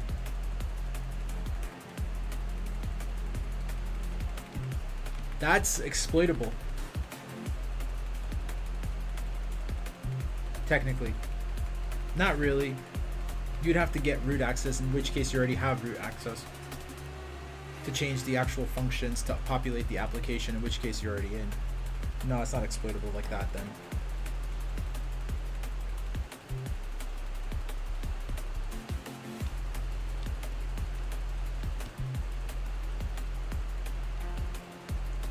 I see what you're saying now. So essentially, because the API has root access, it can technically show anything. It's not limited to the group permissions. That's essentially what you're saying, right?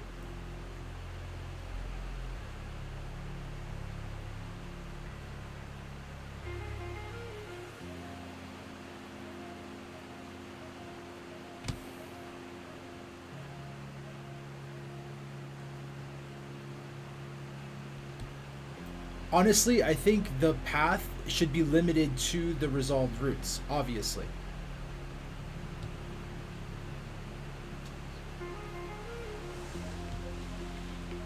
But I would want it to be, if we can make it so it so basically it, like, the files are enforced by the OS how they currently are. I mean, that's the whole function of having the group be the point of reference for the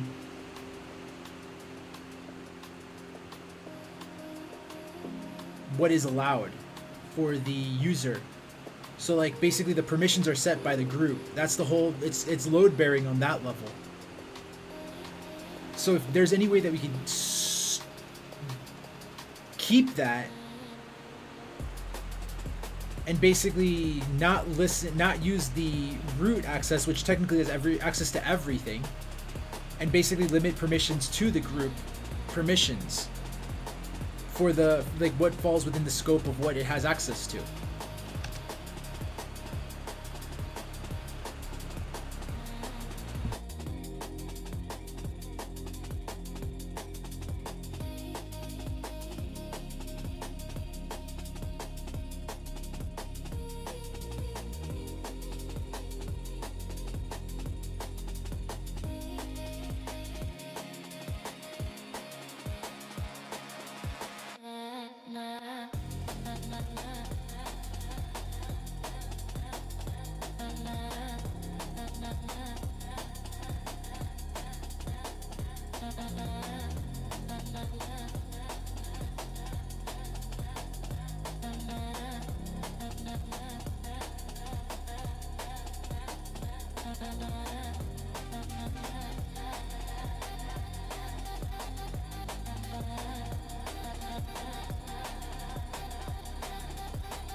gonna take a while for it.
All right, let's do C now.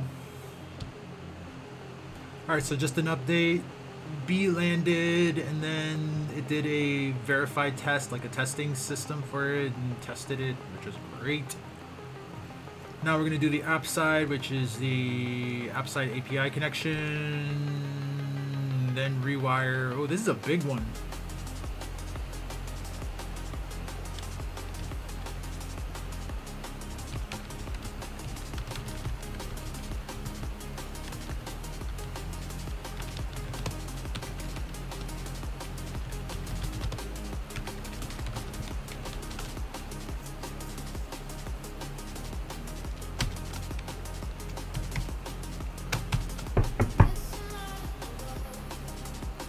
I kind of want to pause after this because then we would have essentially what we built out right now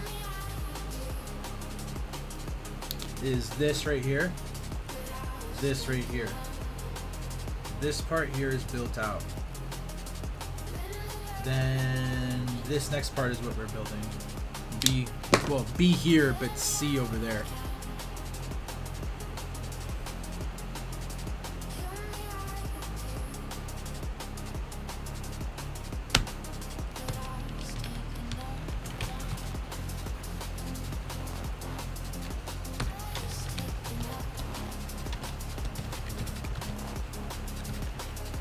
Run it, read and build. Then test. Alright, so I'm gonna let it run. Let's see what's up.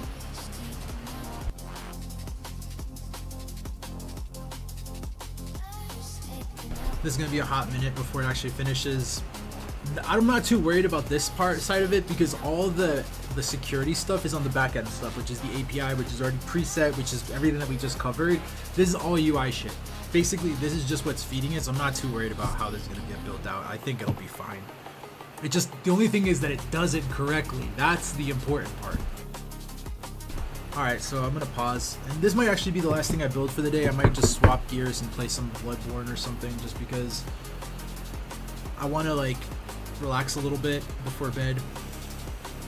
And then, well, I guess be stressed out as shit, but I'm just gonna be doing mindless leveling up because the boss is really hard. Really, really challenging boss here, so I have to try something to beat him or figure something out.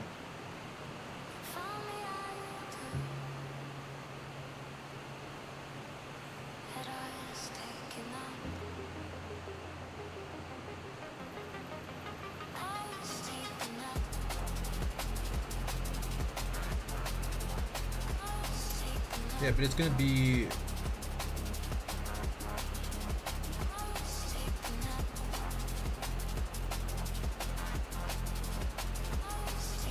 it's gonna be a hot minute before it finishes, probably like another 10 minutes at least. Alright, so I'll see y'all in 10.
which is fine.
All right, let's see.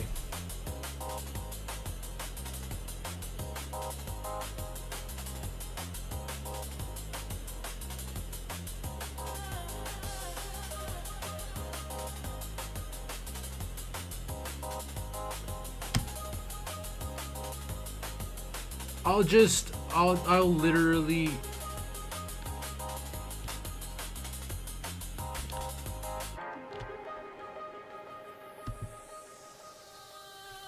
yeah, you can run the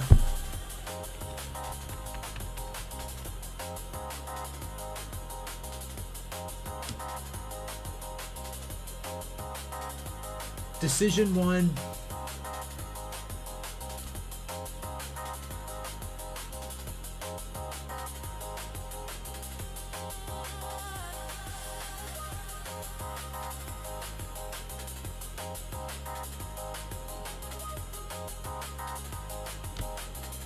Definitely worker thread, without a doubt. Decision 2. How easy would it be to do A? How much more are you building?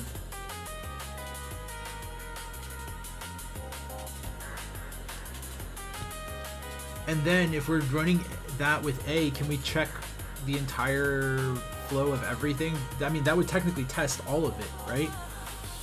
I mean, you also have the actual console.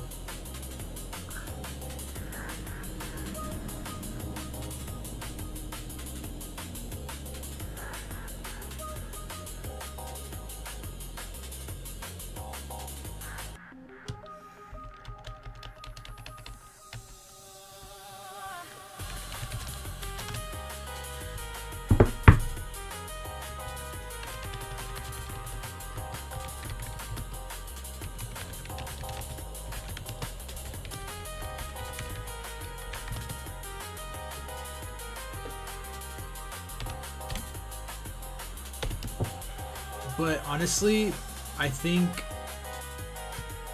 it's asking me some questions right now, basically, just to give context to the recording. It's asking me questions in relation to what's going to be actually running the actual stuff. I set a thread, just like the last one, basically, a worker thread.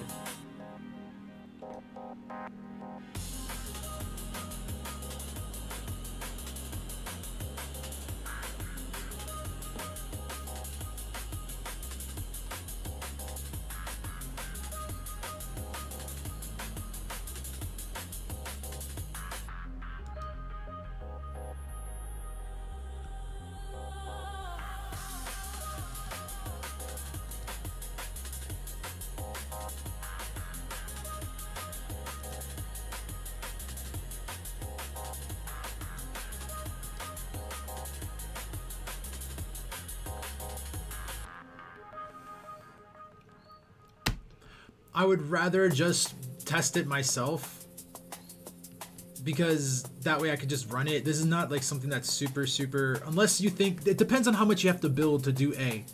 Do you have to build anything to do A? If so, we're gonna need to determine where this testing suite is gonna live. In relation to the new thread and all that other stuff, the request API,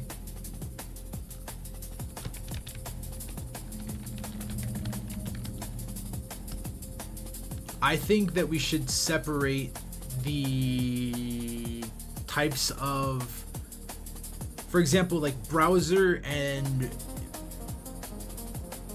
file actions and stuff like that should live in a folder within this.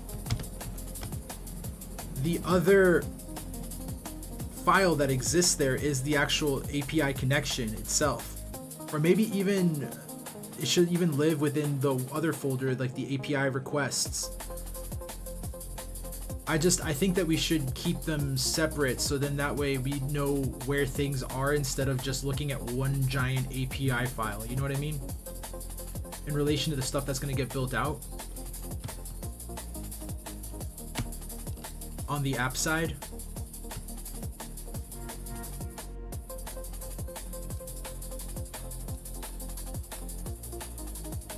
Yeah.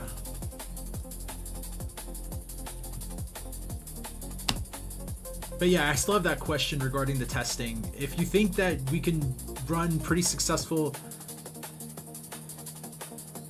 tests, then I mean, I do have a testing folder currently that I'm reworking.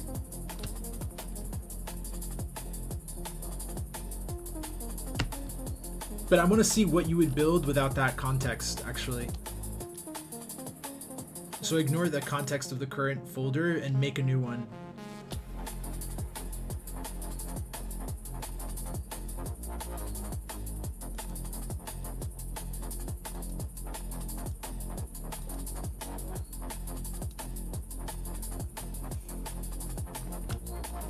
Inside of this one, for any tests that you have to build or anything like that.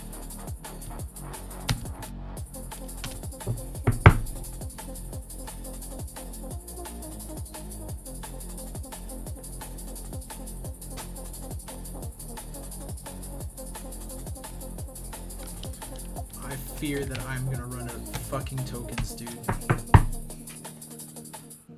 This is the last thing for the day, though. Well, this is actually B and C, to be honest. This should include...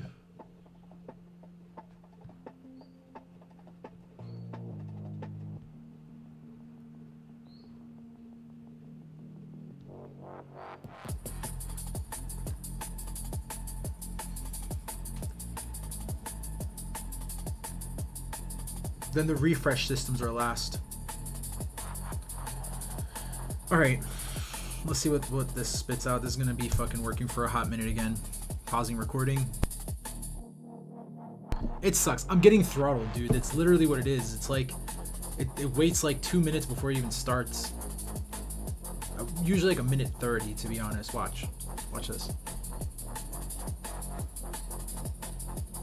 18, 19, 20, 21, 22, 23, 24, 25, 26, 27, 28 runs. Oh shit, this time it's making me last a while longer. Oh, there it goes. See what I'm saying? Now it's doing stuff. It's very frustrating. They have to do what they gotta do in relation to their computing infrastructure and computing resources, but it's fucking annoying. If you don't use it for a while, then they give you they stop throttling you as much. But if you start using it again consistently, you get super throttled. I've gotten throttled for up to 5 minutes of literally nothing. Just doing its own thing. Really frustrating. Alrighty.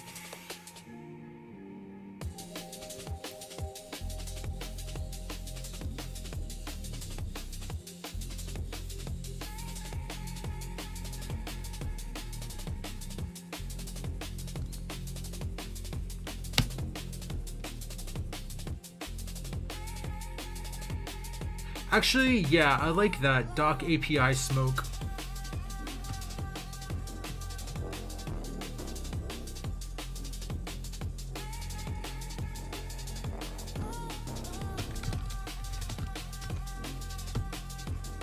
In here.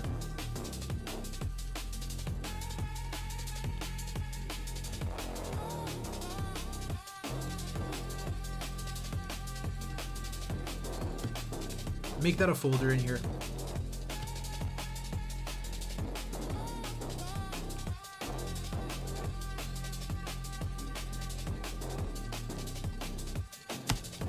Because then we can run different types of smoke tests. So this would be basically like API SFTP replacement, or like just call it like API browser window testing. I guess that would be a good one. Let's do it. Fuck it. Let's run it. Yeah. Let's do it now. Might as well. I didn't want to waste the tokens, but to be honest, they're gonna be gone anyway. So it's like, might as well just fucking use them on something, build something successfully, like build something accurate, and then have something that's just fucking not even actually working for real. All right, so I'm gonna let this run. This is gonna be a hot minute because it's gonna build the thing, and it's also gonna build the test, so it's gonna be a while. I'll be back.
Wow, that was actually way faster than I thought.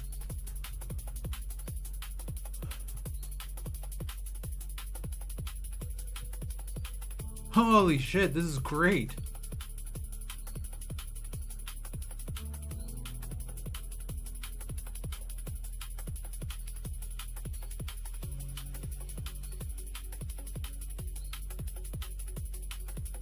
Wait, but how is it sending the... Wait. But how is it sending...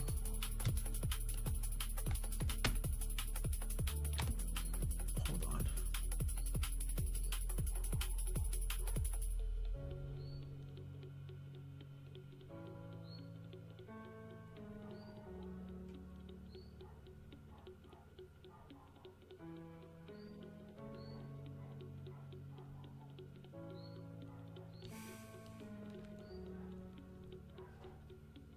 Would this break my GUI? Hold on.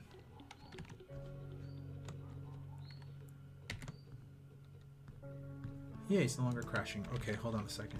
Let me see something.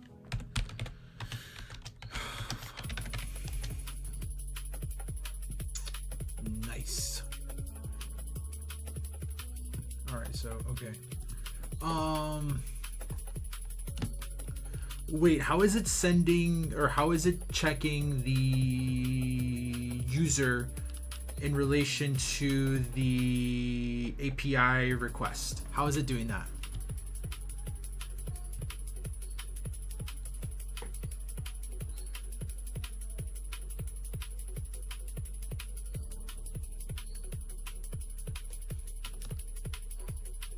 So when it does the actual, so it's basically, it is an SSH like bash command that it's being sent through, right? In addition to the mint, correct?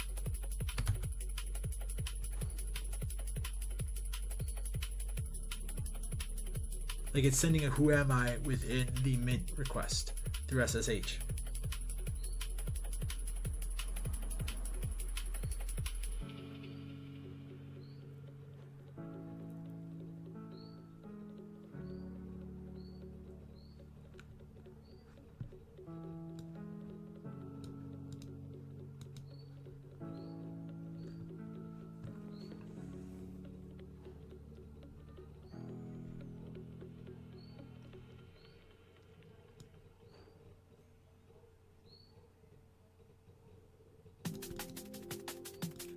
I see.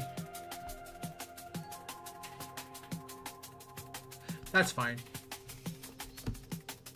So it only sends it once and then it lives in memory, correct?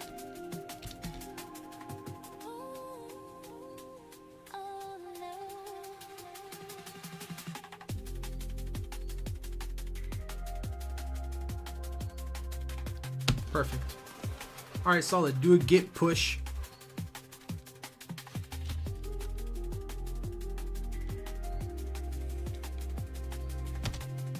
I wish I can keep this fucking context window going.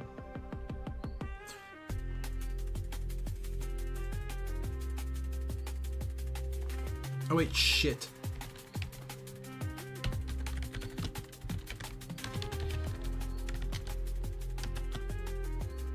Alright, do a git push. I'm doing it with medium effort. Is that okay?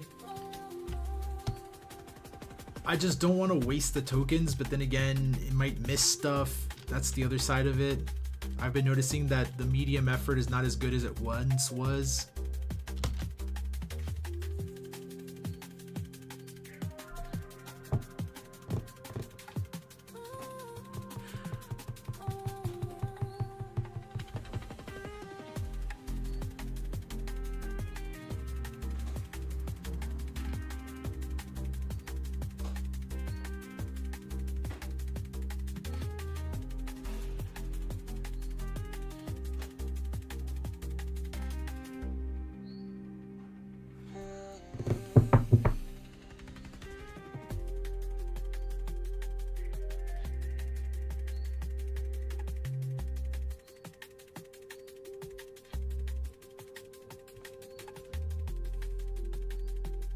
I guess it's like, yeah.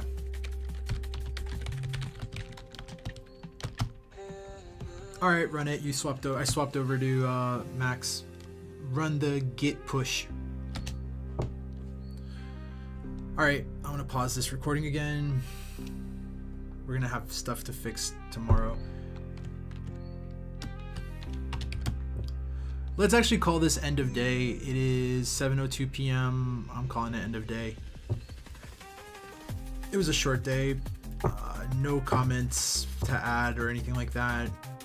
Just do the git push, just because I'm gonna save it for tomorrow. To be honest, I've been getting throttled, and in general, I've been noticing that they throttle when you use Max a lot, and they might also be throttling the actual model like itself, because I noticed that the logic is less capable when I get throttled simultaneously. So it's like they might be doing some sort of limitations like that too. I'm just gonna not risk it, and that's also my justification, just because I've been working a bunch the last couple of days and I'm just kind of tired. So yeah, let's do that.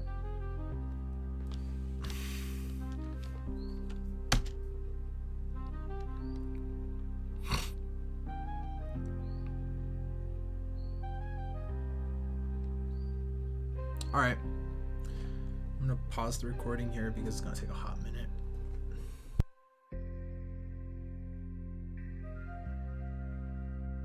When I attempted to run the actual application, SSH Manager broke because it doesn't exist anymore.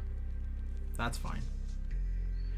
I need to restructure the entire UI to actually be able to handle this anyway, so that's the next step.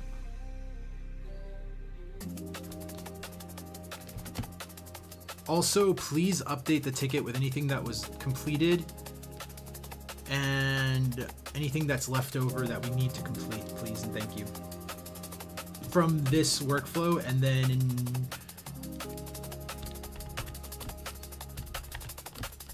this context window, anything that came up that wasn't inside of the ticket beforehand. One last thing we should add to that ticket, to be completely honest, is fixing the UI so it doesn't crash, because it's currently crashing. That's a complete UI restructuring. That's going to be tomorrow. To be honest, I'm going to start the day with that. And I think that's the real other reason why I wanted to like break SFTP, was just so I don't have to use it anymore, because there's certain things that are breaking.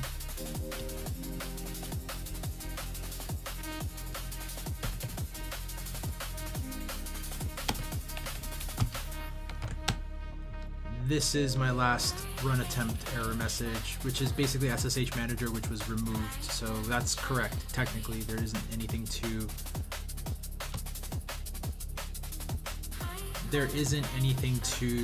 call, because it can't import something that doesn't exist. So that's an easy fix, but then there's other things that might need to be fixed further downstream from that. That's just where it failed from this current point. But I need to restructure the UI side of things, and that hasn't really been touched yet. So that's tomorrow's start of day for this ticket. And the other priority project, just remove the entirety of all of that from the current to-do list and just replace it with this current ticket, which is the restructuring. We'll address those other tickets as we go along.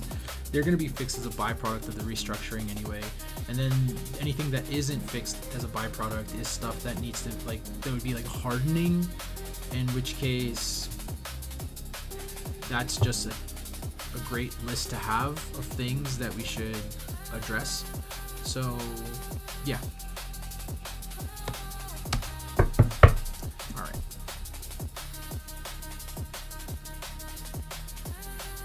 I also added some stuff, just for the record here for the recording.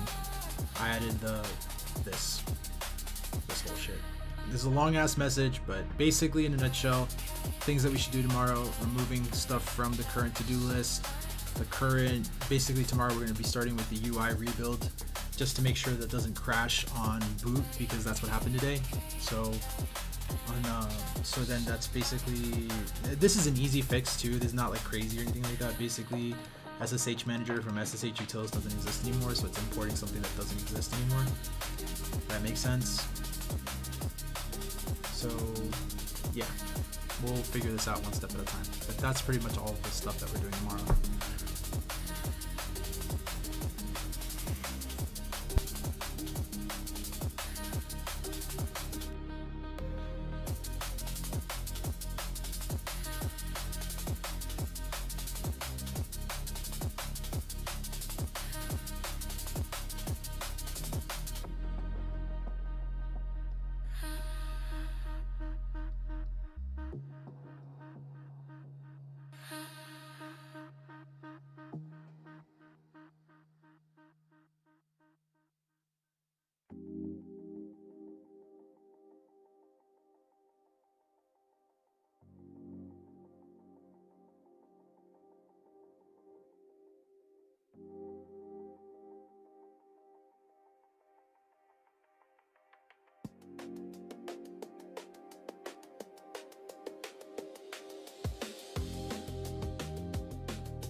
Just run it all. Just run it. It's fine. Run it all.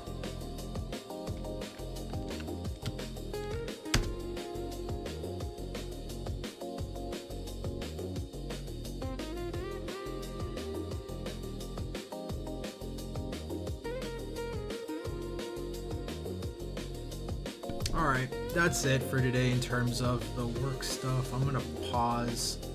It was a good Sunday. Oh my god, I have not watched the new episode of One Piece. I'm gonna save that for later, before bed. It makes me cry. The new episodes make me cry. They were really good. Robin got joined up with Saul. And I cried. It made me cry, I'm not gonna lie. That shit made me cry so bad. And so yeah, I'm gonna go ahead and call it a night with this, and I'm gonna play a little bit of One Piece, One Piece and Bloodborne. Meanwhile, I level up. Bloodborne. I'm gonna play a little bit of One Piece. All this stuff. So yeah, that's pretty much it for today. Tomorrow, I already have my workload for tomorrow picked out, which is gonna be good. It's gonna be Monday. I can't wait. And yeah, so I did like a little, fucking like 4.5 hour session almost, pretty much, from on a Sunday, which is not too bad. And I've been, keeping up with my workloads. I've been not taking that many days off, I don't think any days off, to be honest. Let me see. Let's see. I took one day off, which was Wednesday. Let me take a look at the calendar. Alright, so let's see, it was a Wednesday, so the 3rd was the day that I took off. 3, 4, 5, 6, 7. Oh no, it goes this way. Thursday, Friday, Saturday, Sunday. This is today. So I took one day off in the last 1, 2, 3, 4, 5, 6, 7, 8, 9, 10, 11, 12, 13, 14. The last 14 days I took one day off. So, it's not too bad. My fucking stats are crazy though. They're starting to get kind of high. I'm almost at 1 billion tokens, dude. Well, not 1 billion. I'm at almost 100 million tokens, which is still a fuck ton. 65 out of 82 days active. Is that a lot? Is that not a lot? Let me see. 65 out of 82 days. Let me do math here quickly. 82 days is almost 3 months.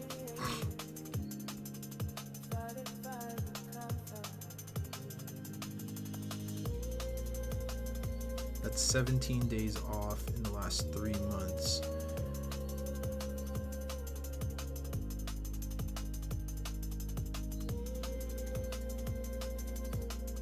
That's 5 days off a month. That's 5 days off per month. Not too bad.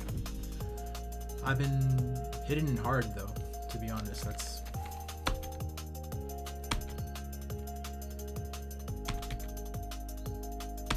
alright, that's pretty much it. Time to play a little bit of Bloodborne. Thank you for joining me. If you joined me, if you didn't join me, it's okay. If you're watching this in the future for some weird fucking reason, why? But I appreciate you regardless. This makes me feel a little bit less alone streaming and stuff like that. It helps make me feel a little less alone. So I hope you have a lovely day.